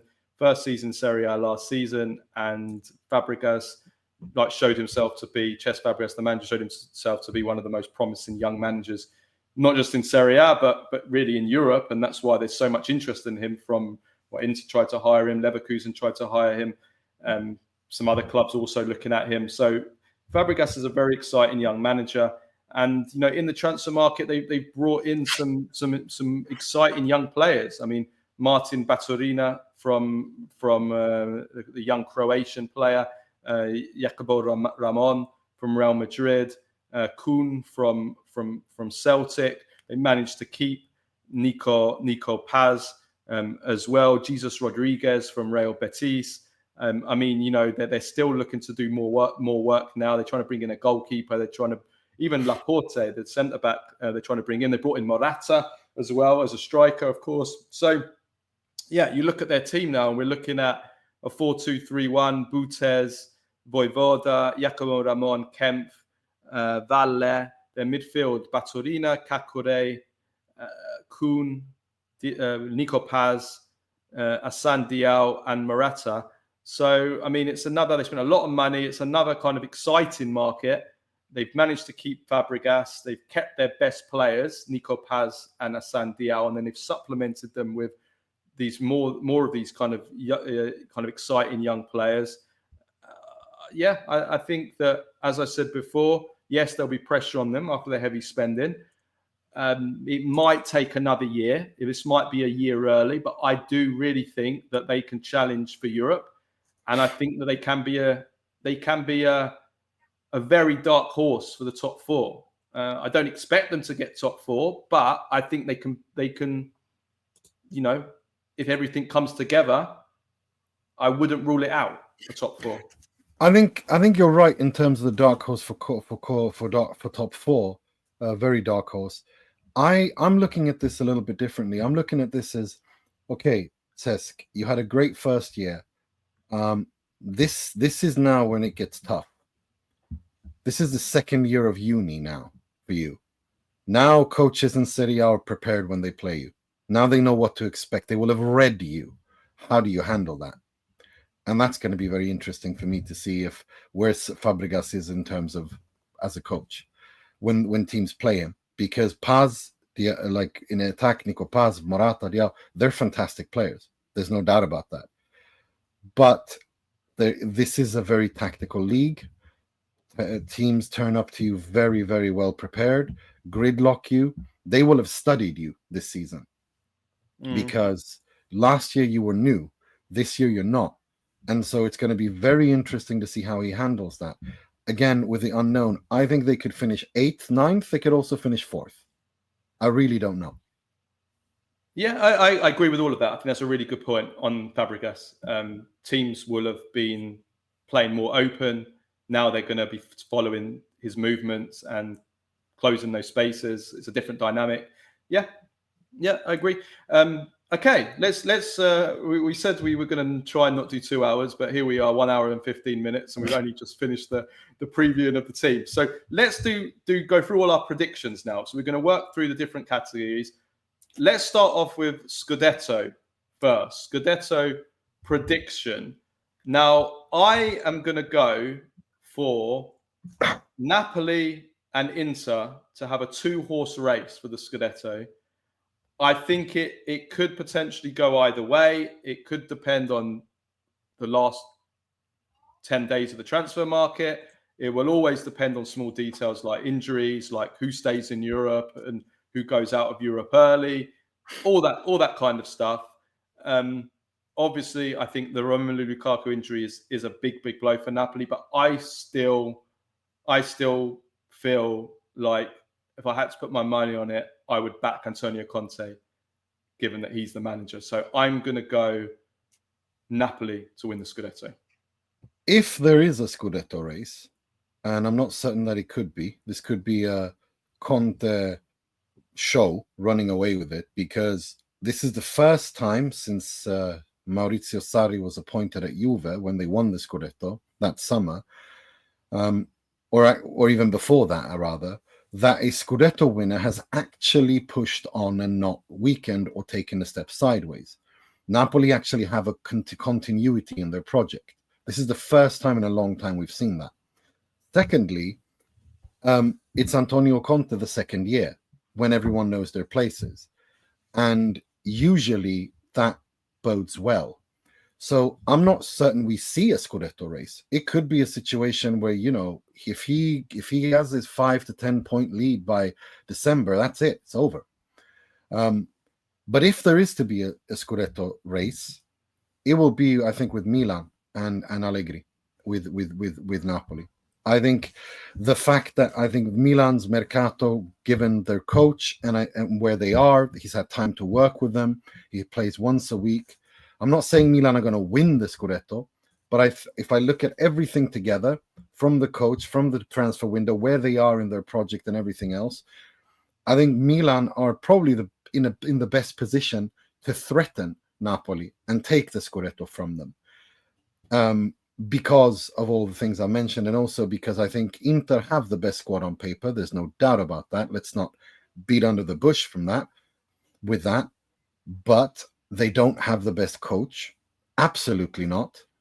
We don't even know if he is a coach or if he's just whatever he is, because he's got 13 matches on his CV for Parma. Can he handle, it's a completely different animal to do it at Parma for 13 matches and do well at Parma for 13 matches, and then to come to Inter, Milan, Juve and be under pressure to win. That is a completely different animal. I think the advantage, it's funny you say about Milan, actually, because my dad's actually predicted Milan to win the Scudetto, and so has our good friend Spikey. But he said no. He said no, don't ruin it for everybody. Don't spoil it for everybody. Don't spoil it for everybody. You're going to get some fantastic content on this later. Spikey, he works at the cake shop, by the way, and you'll love this when you see who he predicted to win the Scudetto before he predicted Milan to win the Scudetto. Right. Napoli. I think that Napoli have the advantage of the best coach and the settled system, and Inter have the advantage of the best attack and the better squad. The questions, as I said earlier in the show, can Napoli handle playing two competitions with Conte? And Inter, can they handle? Can they get over kind of the aspect of the aging squad, maybe a lack of stimulus, desire, and also the coach? So those are the question marks. I mean, Milan is an interesting one. We'll come on to them now because I want to do the predictions for the top four now. So I've gone Napoli first, Inter second. In completing the top four, I'm going to go Juventus third, Milan fourth. Now, as I said earlier, I don't see Atalanta in the top four race. This not as it stands on August the 20th, but it could change. I don't see Atalanta. I think they've weakened the team too much. There's questions on their coach, and they've lost 50 goals. I just don't see them making that up. Roma are a great unknown. They could, if everything comes together, they could be a top four challenger. They could get into that top four potentially, but it's hard to say right now. Yes, I think they're going to be top four. Lazio, they needed to sign players to challenge the top four. That transfer ban, I think, has killed their top four chances. Fiorentina, I think they'll do good under Pioli, but not enough for the top four. Bologna have lost two key players, and I'm not that impressed with their market, bringing in the likes of Immobile and Bernardeschi. I don't see them as a top four challenger. And Como, as I said earlier, I think a very dark horse for the top four. They could be a potential dark horse in the same way that Bologna were 2 years ago. But you cannot sit here and say, I'm predicting them to be top four. That would just be a real wild take. So for that reason, I think Napoli, Inter, Juventus and Milan, and then Roma, if everything comes together, and Como is a very dark horse. So it's basically 4 from 6, I see. I've got Napoli, Milan, Inter, Juve, Atalanta, Como, Roma, Fiorentina, Lazio. I think Napoli are the favorites because of everything we've discussed. Milan are the main candidates because of everything I've mentioned. I don't want to repeat myself. Inter in third because the quality is, even if Lautaro was the coach, and some would argue he is, I think Inter have enough quality to finish third. Juve, I think fourth is what we can ask of them. Fifth, Atalanta. Sixth, Como. Roma, unknown. I think they'll do well in Europe because Gasperini factor. Eighth, Fiorentina. Fiorentina's job this year is to win that bloody Conference League with Pioli. They have the coach to do it. and Lazio 9th, Bologna 10th for reasons we've already outlined. That's where I am today. That's where I am today on the 20th of August. But we will, like I said, be giving final predictions after the Mercato closes. I'll do my European places now. So just to repeat myself, Napoli first, Inter second, Juventus third, Milan fourth. I'm going to go Roma fifth, Como sixth. Then I'm probably going to go Lazio 7th, Fiorentina 8th, Atalanta 9th, Bologna 10th. So I've gone really low with Atalanta. I've taken a big gamble there, but that's my top 10. Who do we think is going to win the Coppa Italia? Who's going to be the Coppa Italia winners? I'm going to go for Milan. I'm going with Juve. Milan. I think it's Juve. I think Juve will want to have Juve or Roma. I think one of cup games, Gasperini, trophies help build belief in the project. So I think Juve or Roma. I'm going to go for Milan because they're not playing in Europe. So they can actually take that Coppa Italia more seriously than the likes of Juventus and the likes of all these other teams who are in Europe this season. And so I think that, and also Allegri, whether you like him or you hate him, he has always done well in the Coppa Italia, and he is good in kind of one-off tactical battles, even against stronger opposition. Like we even saw that at Juventus when he beat Atalanta in the final. And he gave Inter, the run for their money, and so I think that, I'm going to go for Milan. Milan for Allegri. When Allegri beat that Barcelona 2-0 at the San Siro with Matri up top, I mean, it's just like, he's unbelievable when it comes to Montari. I mean, it's just the man is Relegation. Let's move. I know this is your favorite part of the show now, so let's do our predictions for the relegation race. Now, as I said before, like we've spent this show really talking about the top 10 so far. So the bottom 10, and I think we're both in agreement here. I'll run down the teams that are in the bottom half of the table. So we have Torino, Parma, Udinese, Genoa, Sassuolo, Lecce, Cagliari, Verona, Pisa, and Cremonese. The newly promoted teams are Cremonese, Pisa, and Sassuolo. Now, just to try and first of all sum this up before we go into more detail, I think there's 6 teams that could be relegated this season. And those 6 teams are Cremonese, Pisa, Sassuolo, Verona, Lecce, and Cagliari. I think there's 4 teams that are on paper right now on August the 20th. And again, you cannot predict the relegation race on August the 20th because too much business is done in the last 10 days. And also, and the January, I believe you can't predict the relegation race until January the 30th because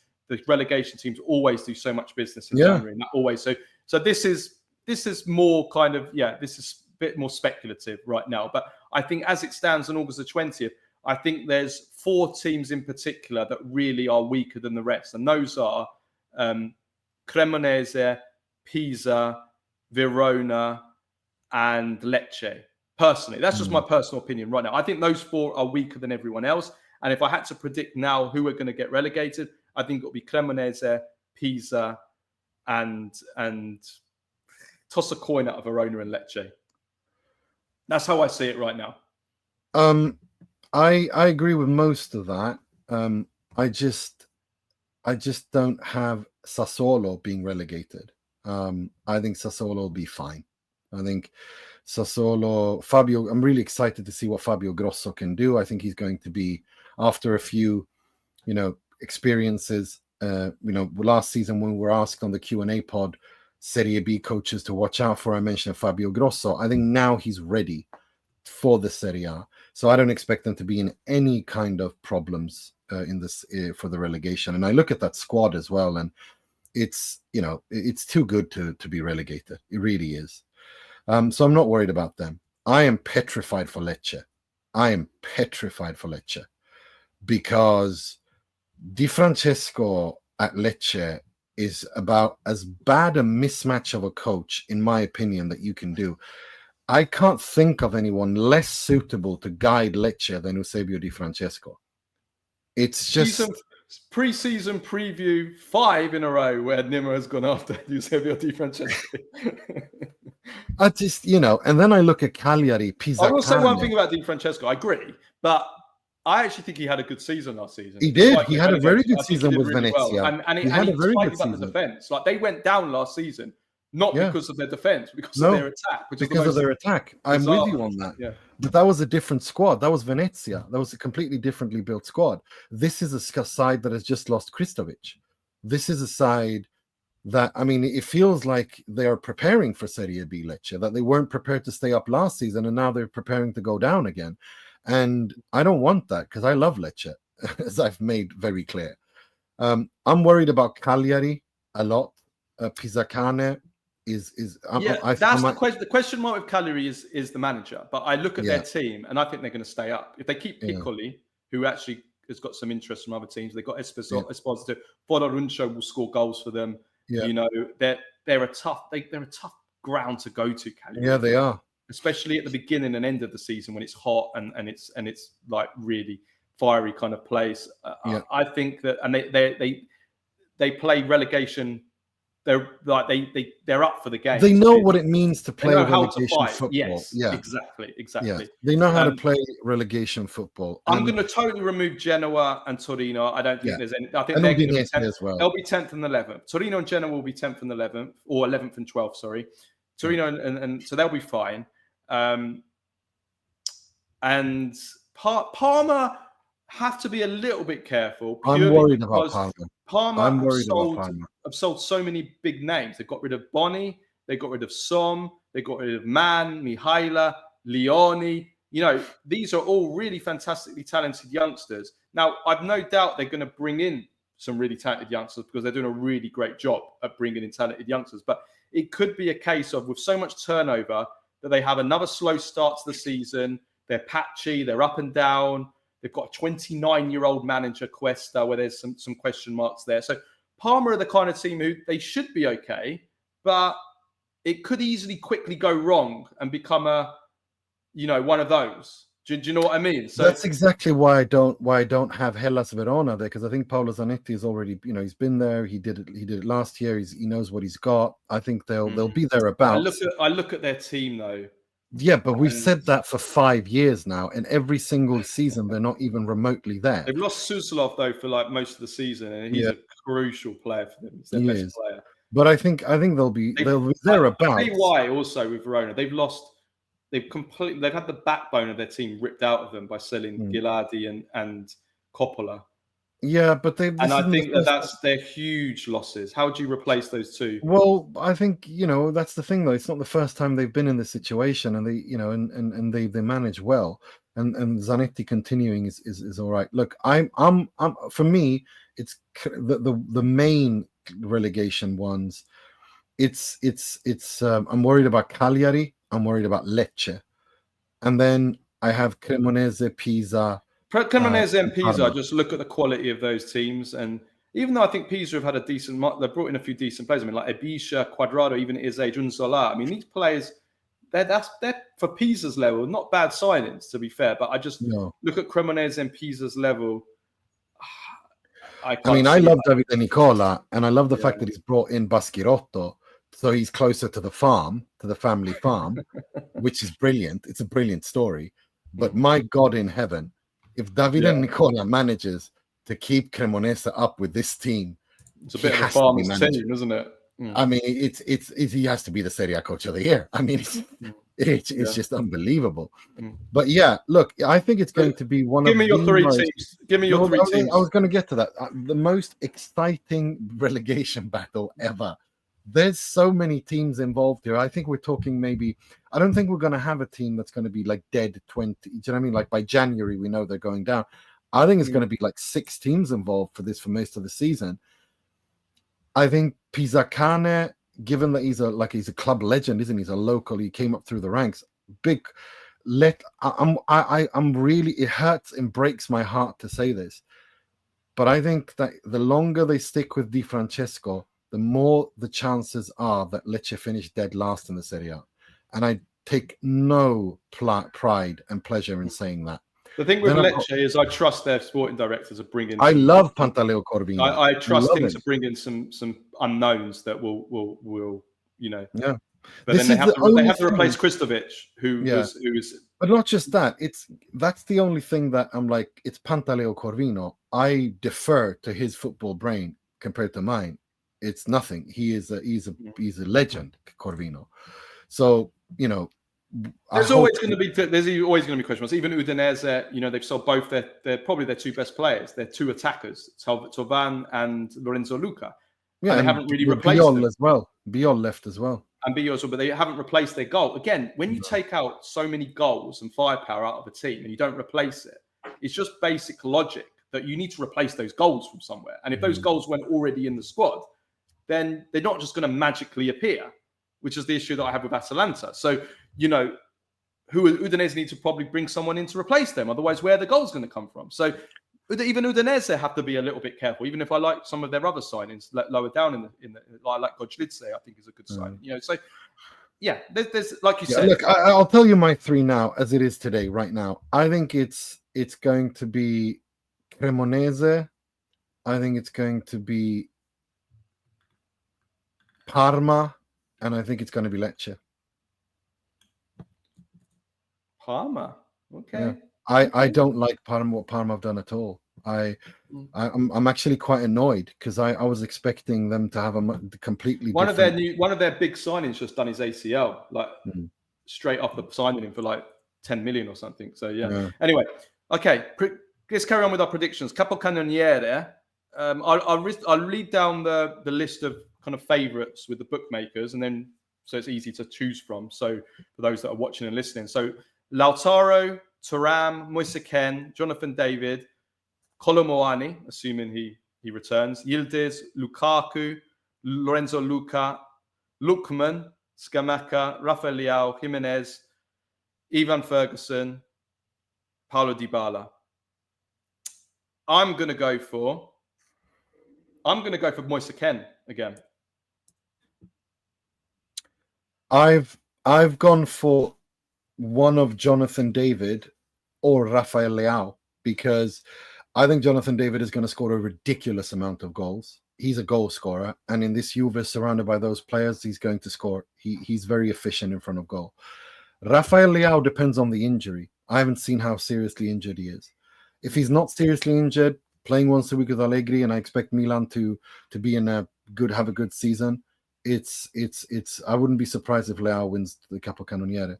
But I just want to say Scamacca and Kristovic, this is a very important season for both of them. Scamacca after his ACL, Kristovic finally after Lecce, he gets to have a big chance. But yeah, I don't think they're going to be Capocannonieri, but yeah, Jonathan David or Rafael Leao for me. Okay. Well, that brings me on nicely to Serie A MVP. I think generally it is the player from the club that wins. Exactly. So if I'm picking Napoli to win the Scudetto, I probably should pick someone from Napoli. And in that case, maybe I'll go for Kevin De Bruyne.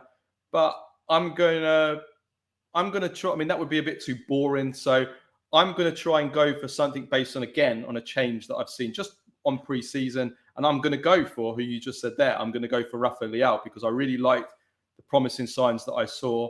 And I think that he could, if he brings that into the season, I think he could have a really, really excellent season and go back to his kind of Scudetto kind of levels. Exactly. Scudetto winning levels. So I'm going to go for Rafael Leao.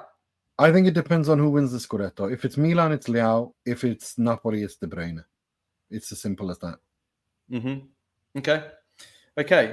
Well, there you go. All those that said that we were calling Kevin De Bruyne to be a flop of the season, which we never said. My God, people have no sense of humor. You see that? Did you see? We never said Kevin De Bruyne was going to be a flop. In fact, I remember doing a video of him when they signed him saying, how amazing it is that he's still going to be cast for another season. People have no sense of humor. Yeah. And I am going to continue making the fat jokes because they're funny. Kevin De Brioche, Kevin De Brownie. It's hilarious. But get over yourselves. I'm sorry. Just grow up.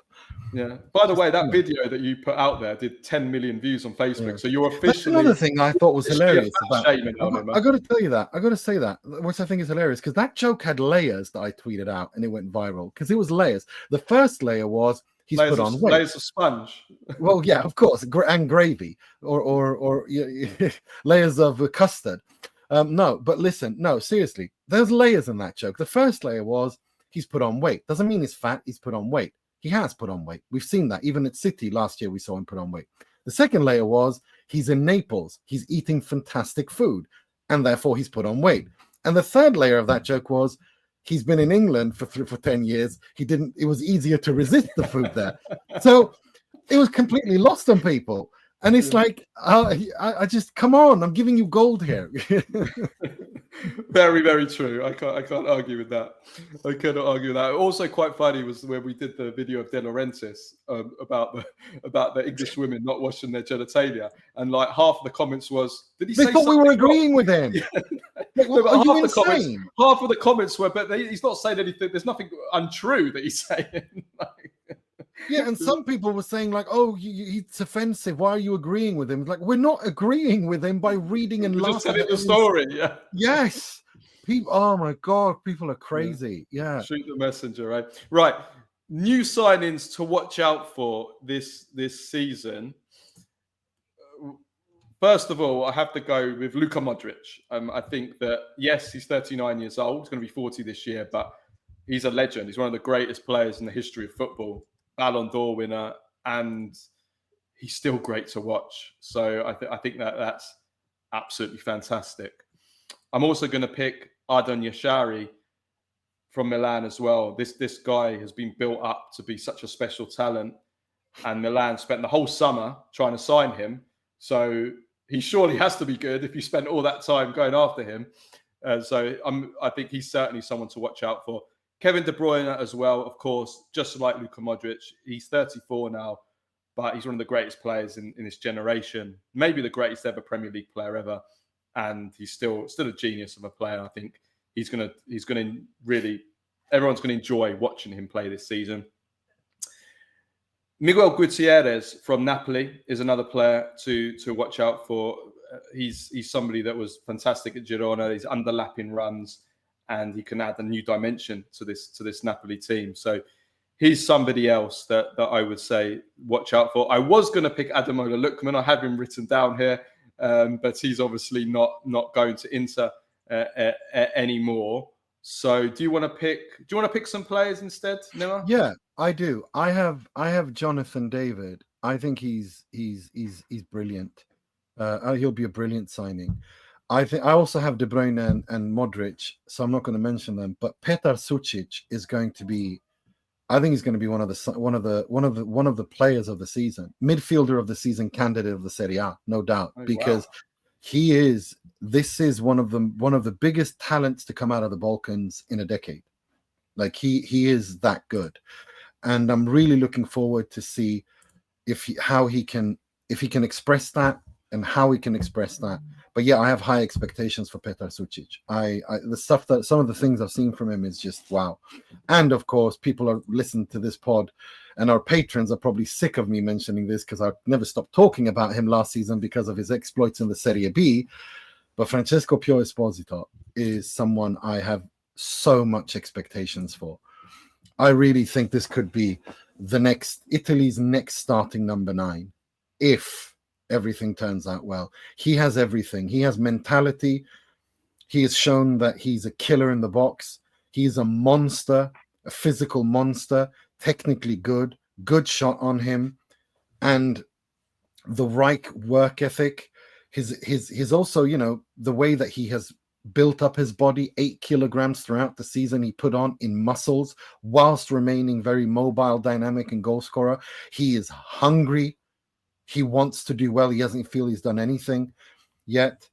And this is the one. This is the one out of all the million brothers they are. This is the one that I think has the biggest potential. And I've said it for a couple of years. This is the one. This is the Esposito brother that could be a superstar, has the talent to be a superstar. Okay. Best transfer of the season, Nima. I'm going to go for Kevin De Bruyne, Napoli. Petar Sucic. That's how high I expect him to do. That's how well I expect him to do. Worst transfer of the season. I'm going to go for, from what I've seen, Luis Enrique from Inter.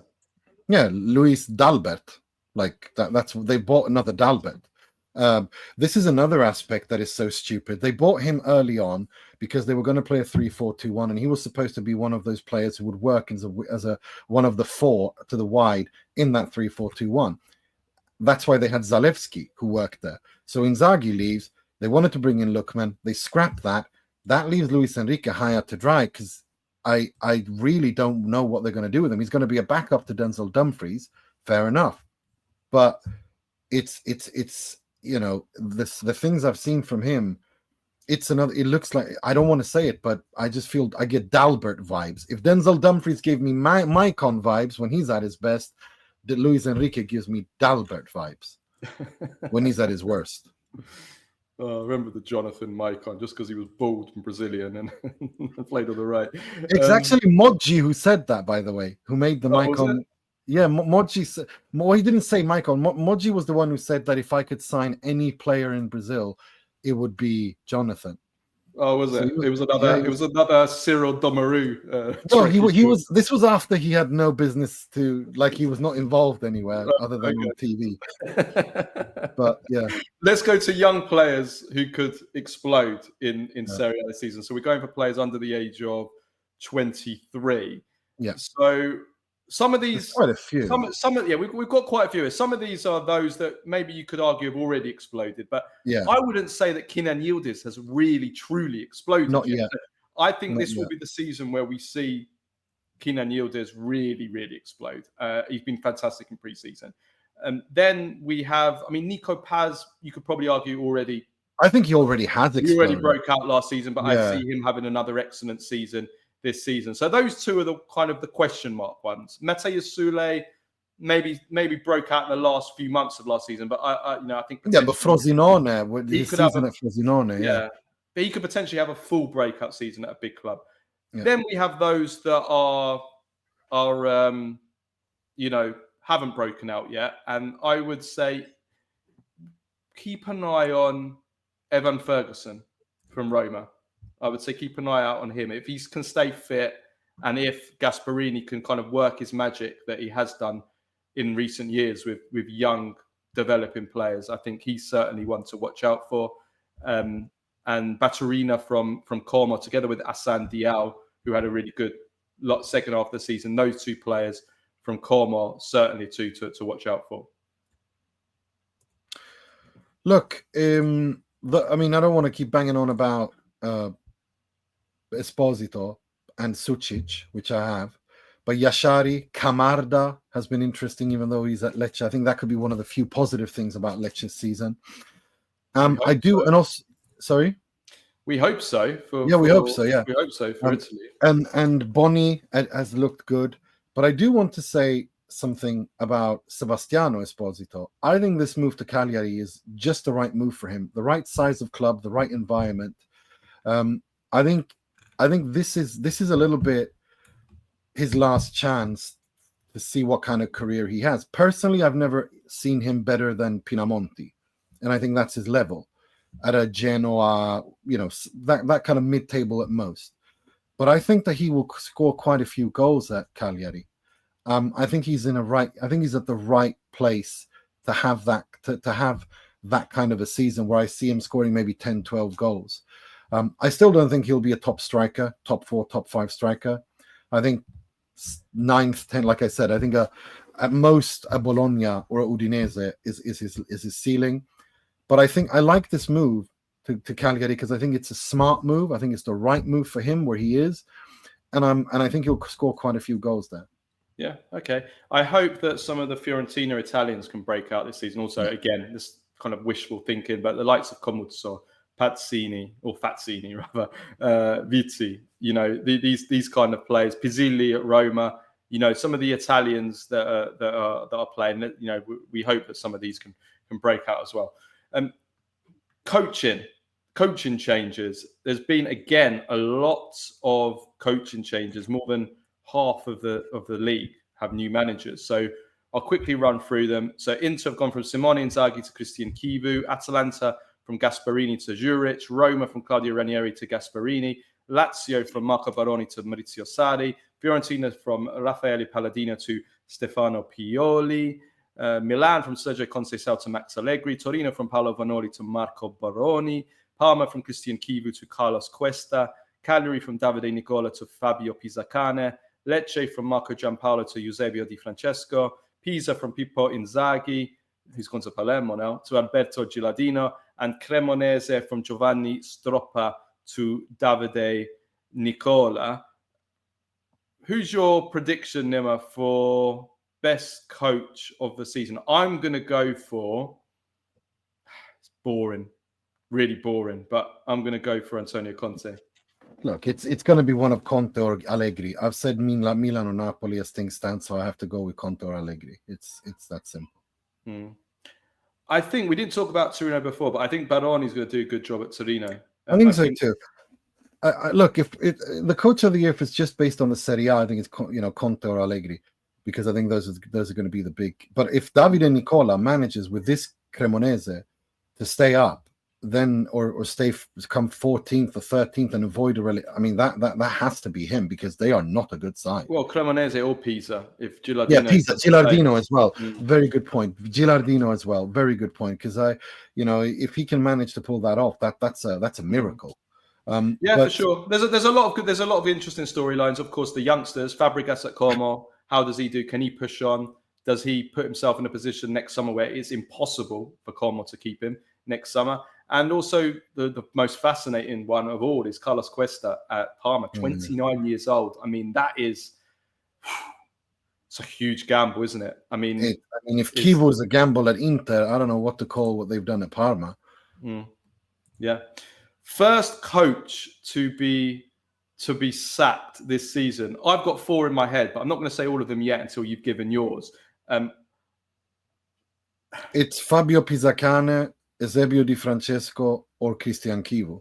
Take your pick. And I would add Ivan Juric as being potentially. I think that with Atalanta, they're usually quite patient, and if he starts badly, I think they'll give him time. So that doesn't mean. I think he could be in trouble, but maybe won't be sacked first because of that. I think Pisacane or Di Francesco could be. I think one of those two.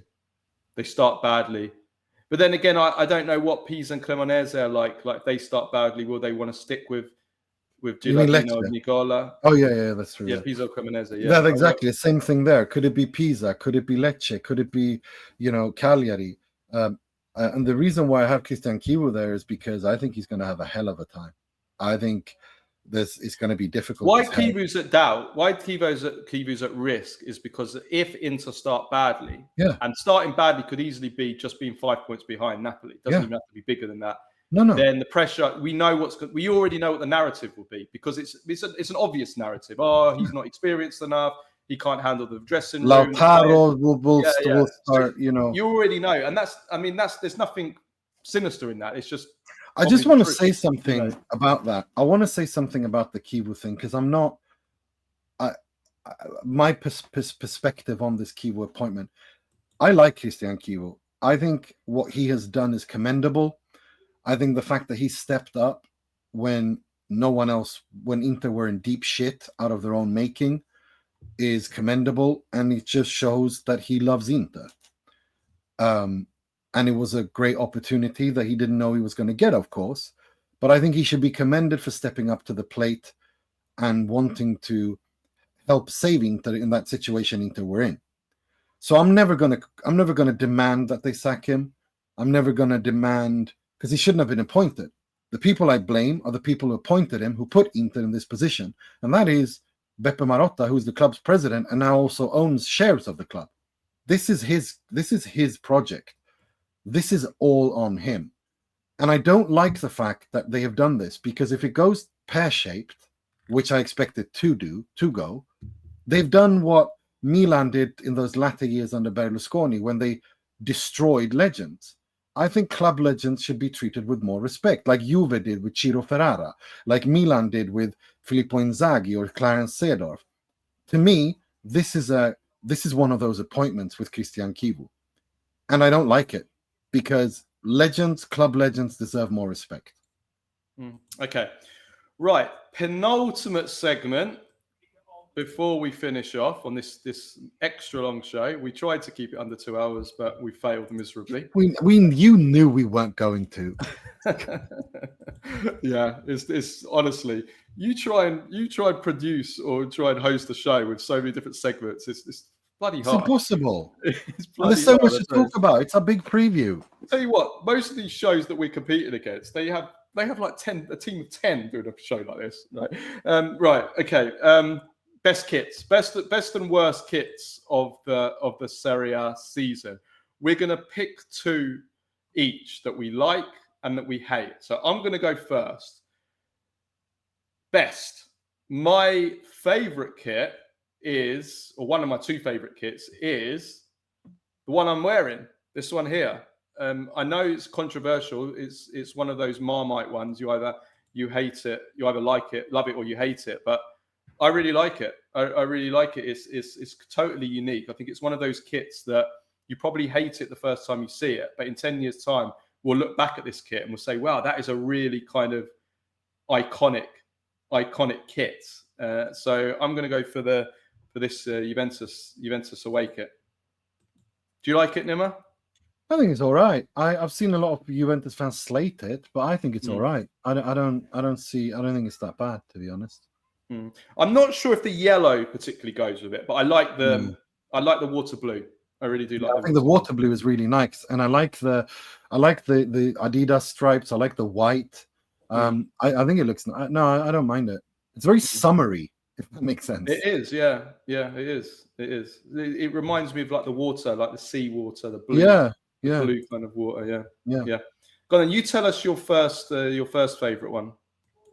It's Parma's third kit. I mean, it's absolutely stunning. It's a retro kit. It's a look back to their golden age, but there's a modern twist and details. I love it. I absolutely love the Parma third kit.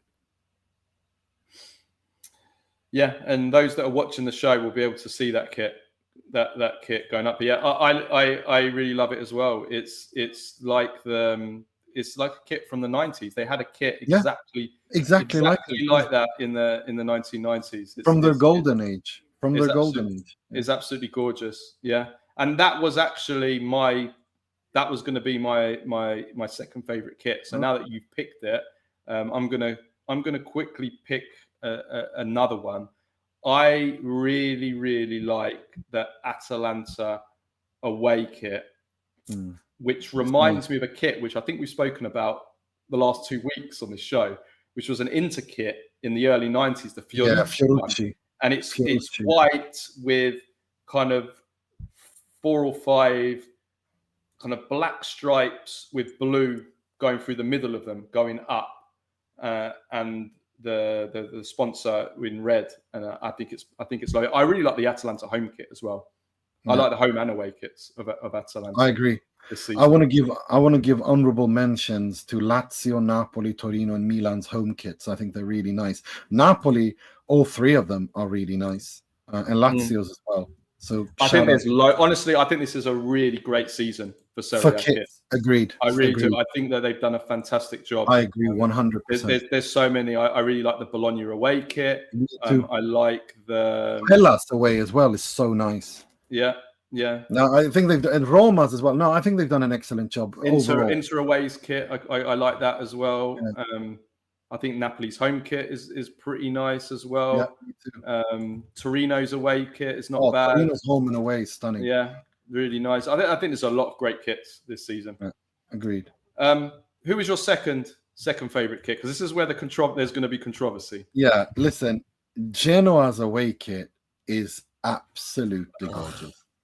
Kappa have done it again. If you don't know, it's the Croce di San Giorgio. It's the St. George's Cross as it's known in English, but its actually original name is Croce di San Giorgio because it's from Genoa, and they've had that flag in that city since the 10th century.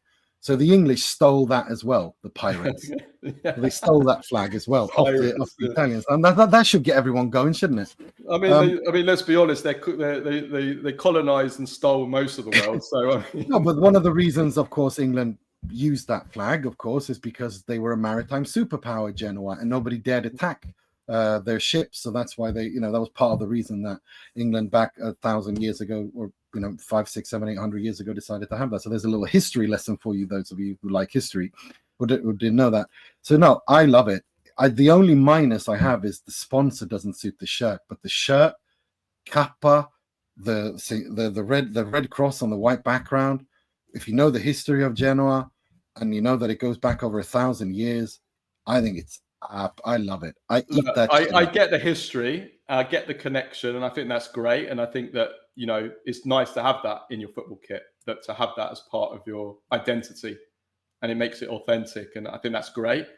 But just purely as do I like it visually? I want to buy it, Carlo. That's how much I like it. Well, fair enough. But if you just remove the whole connection and history, which I think is beautiful, like you really well did describe well, I can't say I like the look of it. It just reminds me of the Crusades, the English Crusades. Like like it just reminds me of Robin Hood when I knew you were going to say that when Morgan Freeman turns back up on the shores, wearing the Robin Hood is played by Kevin Costner, who speaks with an Ohio. Oh, it reminds me of Braveheart when like the English army came invaded and they were wearing those things over them. Like, it reminds me of that.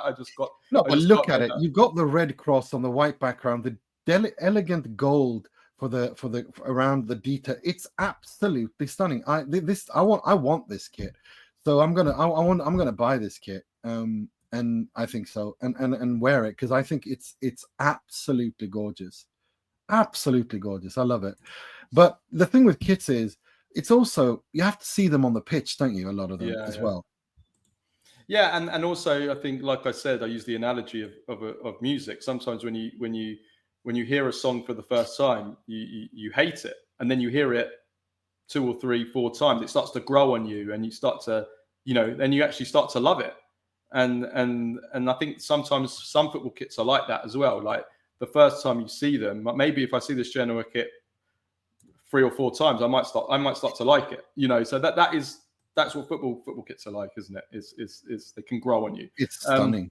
It's stunning to me. Let's go to worst kits. Now, one of my worst kits was going to be this Genoa one, so yeah. I'll go to my other one, which was Cremonese's home kit. Let me just go up and find that on the screen so I can describe it. Now, I can say that I have never liked Cremonese's kits. Now, I think that the thing with Serie A is we always have the most beautiful kits. Like, you can go back for decades, and Serie A kits are always beautiful. Like, you can't go wrong.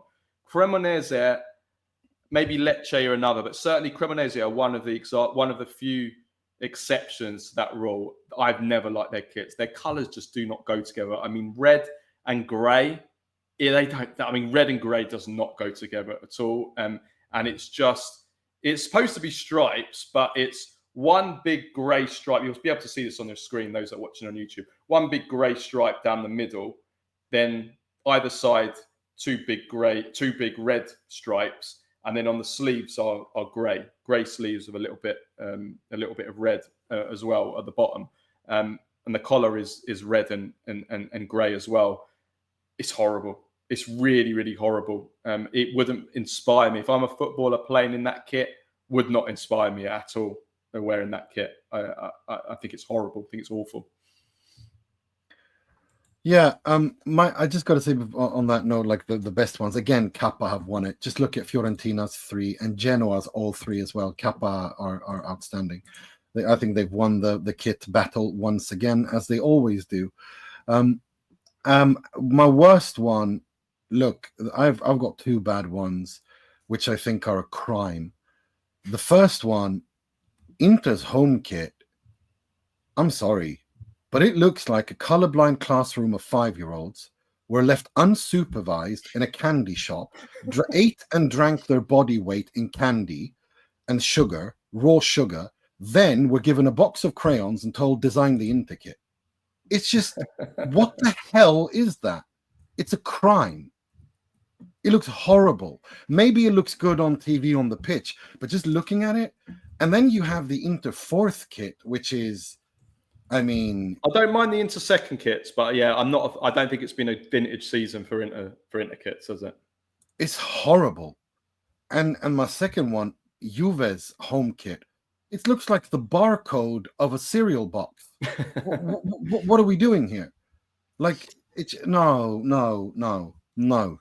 Yeah, no. I didn't like Juventus's home kit very much at first either. When I wore it, I think it looks better on you when you're wearing it. But maybe it's one of those things where you need to. But I agree. Listen, my opinion is always this: with the three striped clubs of Italy, Juventus, Inter, and Milan, just keep it simple with the stripes. With the stripes, make them the proper traditional size of stripes. Don't have. I've never liked striped shirts where they're big fat stripes. You know, I've always thought they need to be. But I've also when the stripes are too thin, like the Inter shirts are, and like some of these ones are on the Juventus one. I don't like that either.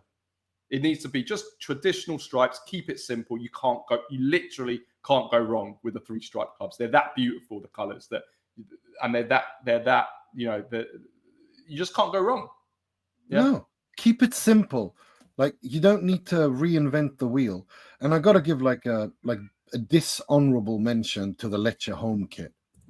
It's just, what have they done?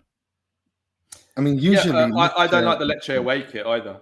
To be honest, I don't like the Lecce. But again, I have to say, like in Lecce's defense, Lecce and Cremonese, the colours that you're working with, it's bloody hard to make a nice kit with those yellow colours. And red go together if you do it. Look at Roma. Not usually... the Lecce yellow. The Lecce have got that kind of bright yellow. Yeah, it's that. I like the Lecce third kit, but I want them to have the yellow and red stripes. Like, the Lecce third kit looks like the Roma, kind of a bit like the Roma kit. But yeah, it's that Lecce away kit. I mean, what is that? It looks like I don't know what it's like. It looks like a Sunday League kind of kit. Yeah, it does. Like, even with the sponsor, it looks like our Uni Digs team shirt. Yeah, it does. The more so the way that the Lecce away kit, the way they have the sponsor written on there, it looks like really cheaply done. The way that they put the sponsor on, yeah. We had one of the pubs when I was. It looks like like if you wash the kit too much, the sponsor starts to peel off. Like, that's what it looks like. Yeah, no, I agree with you on that. And it reminds me of, like, when I was in uni, we had one of the pubs sponsor our kit. It looks like that. Like, it just looks like a pub, like a pub's name. It's not nice, Lecces.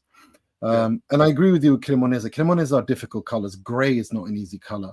No. But yeah. Whenever I see gray on a football kit, the first thing I think of is that goddamn awful Man United kit from the 1990s. Do you remember the grey kit they had in the 1990s? That which and the Liverpool away one as well. Remember the Liverpool one wasn't nice either, but the Man United one I still insist is the worst. But kit. I wonder though if the worst one of the lot, like I haven't mentioned it because I refuse to acknowledge that it exists. Sassuolo's third kit. I mean, yeah, I did see that actually. Yeah, what is that? Like, just describe it for the listeners. It looks like. Well, it looks like, first of all, it looked like tie-dye, which it should be like illegal after 1995. And it's like really bright yellow and bright green. It's just, it looks like it's just too much. Yeah. It's not nice. It's really not nice. But yeah, overall, I'd say it's a very, very good year for kits. But the ones that have missed the mark, missed the mark. Yeah, they've missed Freddie Guarin long shot missed. Yeah, that's what I was about to say. They've missed like Dusan Vlahovic's screwed effort last week in that friendly, or Jeff Thomas's shot for England in 1988 friendly, where it hit the corner flag. That was oh my god! YouTube it and you'll know. Yeah, YouTube it. Obscure old reference there. Yeah. Right.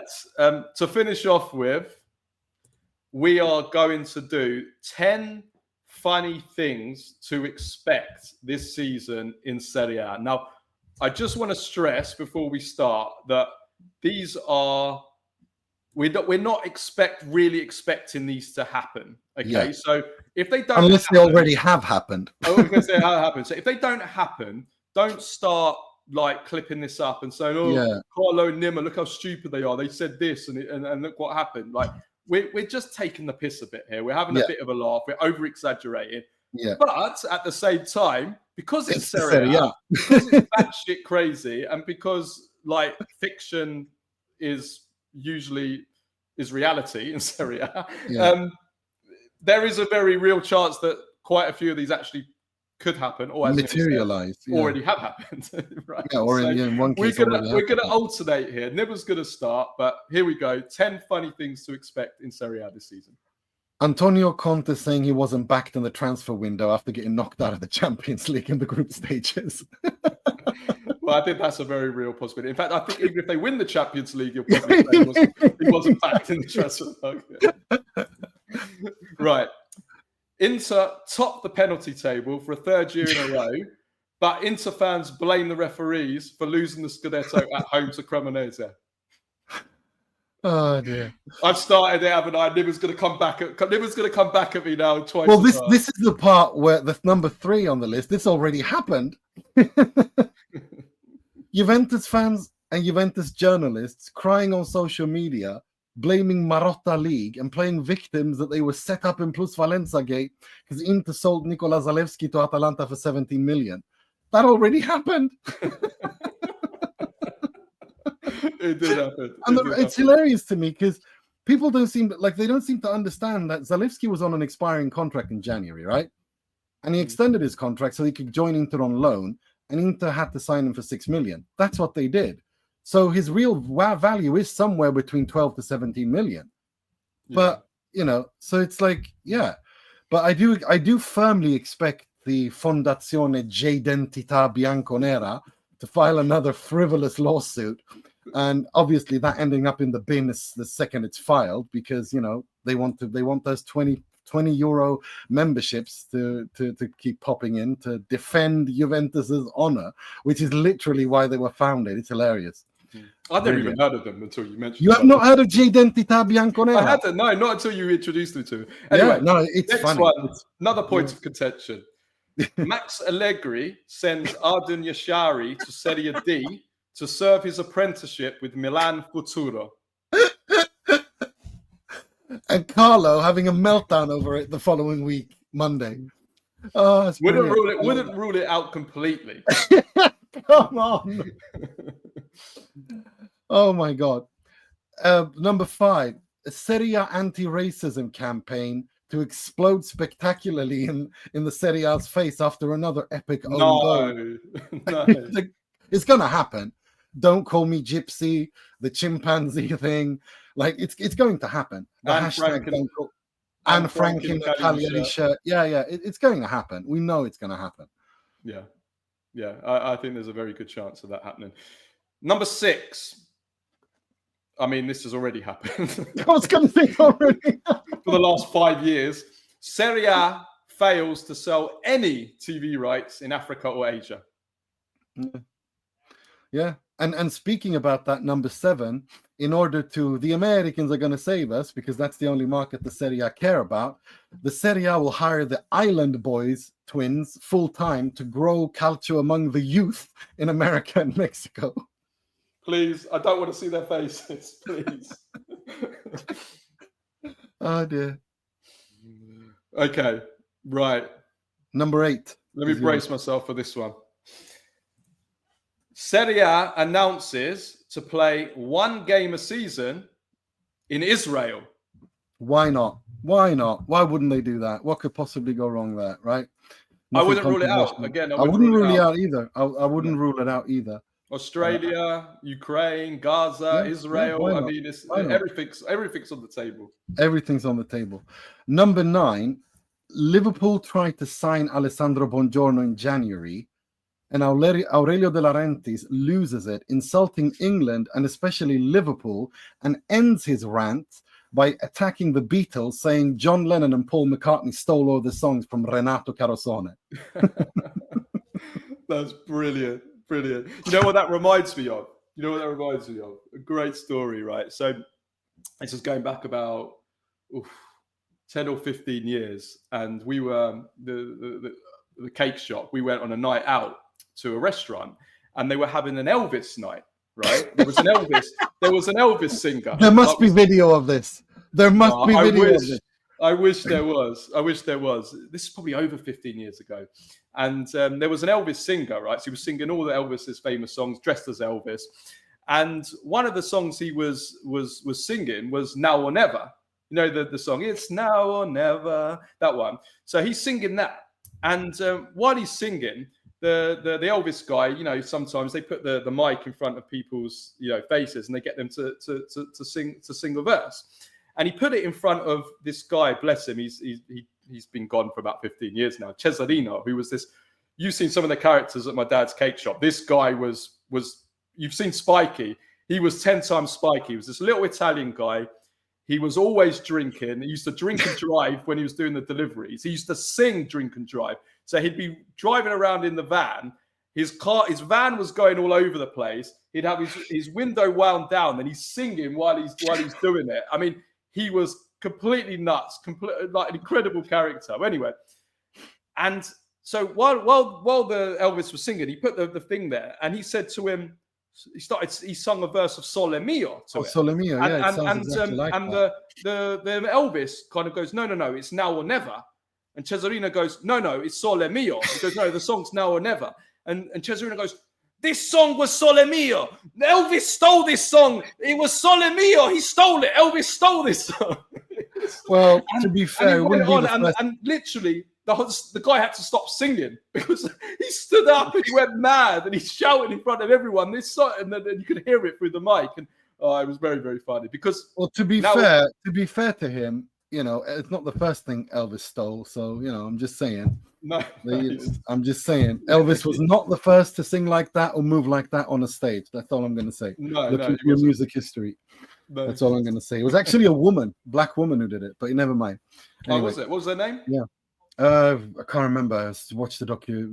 There's a really good documentary on the history. They stole a lot of the music. It was like 1940s, 1930s. Yeah, kind of black. I can forget, and I'm really shit with names, as you know. But it was actually a woman who first on TV. And she did it just as Jailhouse Rock was coming out in the 60s. So 67, I think that her film was released, or her music was released and video, and then 68, I think Jailhouse Rock came out. Oh, I'm shit with names, so otherwise I would have said it. But yeah, not the first time Elvis stole something.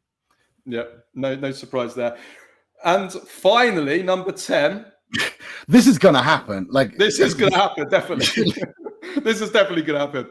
Italy failed to qualify for the World Cup again, and Gravina still keeps his job. But Gattuso is sacked. I mean, let's be honest. If there's one thing, as we finish this show, if there's one thing we can all pray together, let's all manifest it. Everybody that's listening and watching, please, Italy qualify for the World Cup. Please, I don't care what happens this season. Just let Italy qualify. Yeah, please. Not in the 3 World Cups in a row is. No. No. Definitely. Okay, so there we have it. 2 hours, 17 minutes. So it was even longer. It's exactly as long as I expected it to be. Yeah. But I mean, I hope you guys all enjoyed it. I think I really do think it's going to be a great season. I think it's going to be very enjoyable. I think there's lots of storylines. I think it's going to be a really excellent Scudetto race. And I think, top 4, relegation, we haven't even talked about the Champions League. We hope our teams can do well in the Champions League as well. I think let's save that for the Mercato review when we do our final predictions and see. We'll do a Champions League preview show as well. I want to do like a proper European one, how they all do in Europe and all that stuff. Yeah, for sure.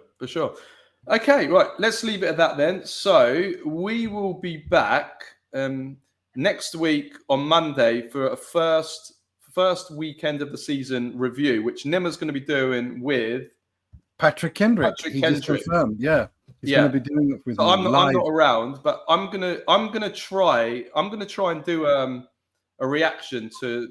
I'm going to try. Not going to promise, but I'm going to try and do a reaction to to one of the first games on from the Saturday night. There's games on Saturday night, isn't there? So I'm going to try and do a reaction to one of those first Saturday night games on Sunday before I go away. I'm going away for a day.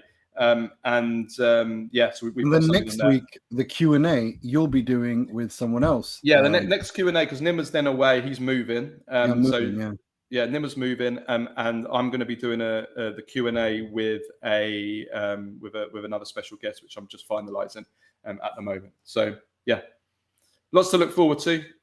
Thank you everybody that's been with us on the Italian campionato. Buon campionato a tutti. Finally, the season is starting. Yeah, for sure. Okay, thank you everyone. Until next time, ciao ciao.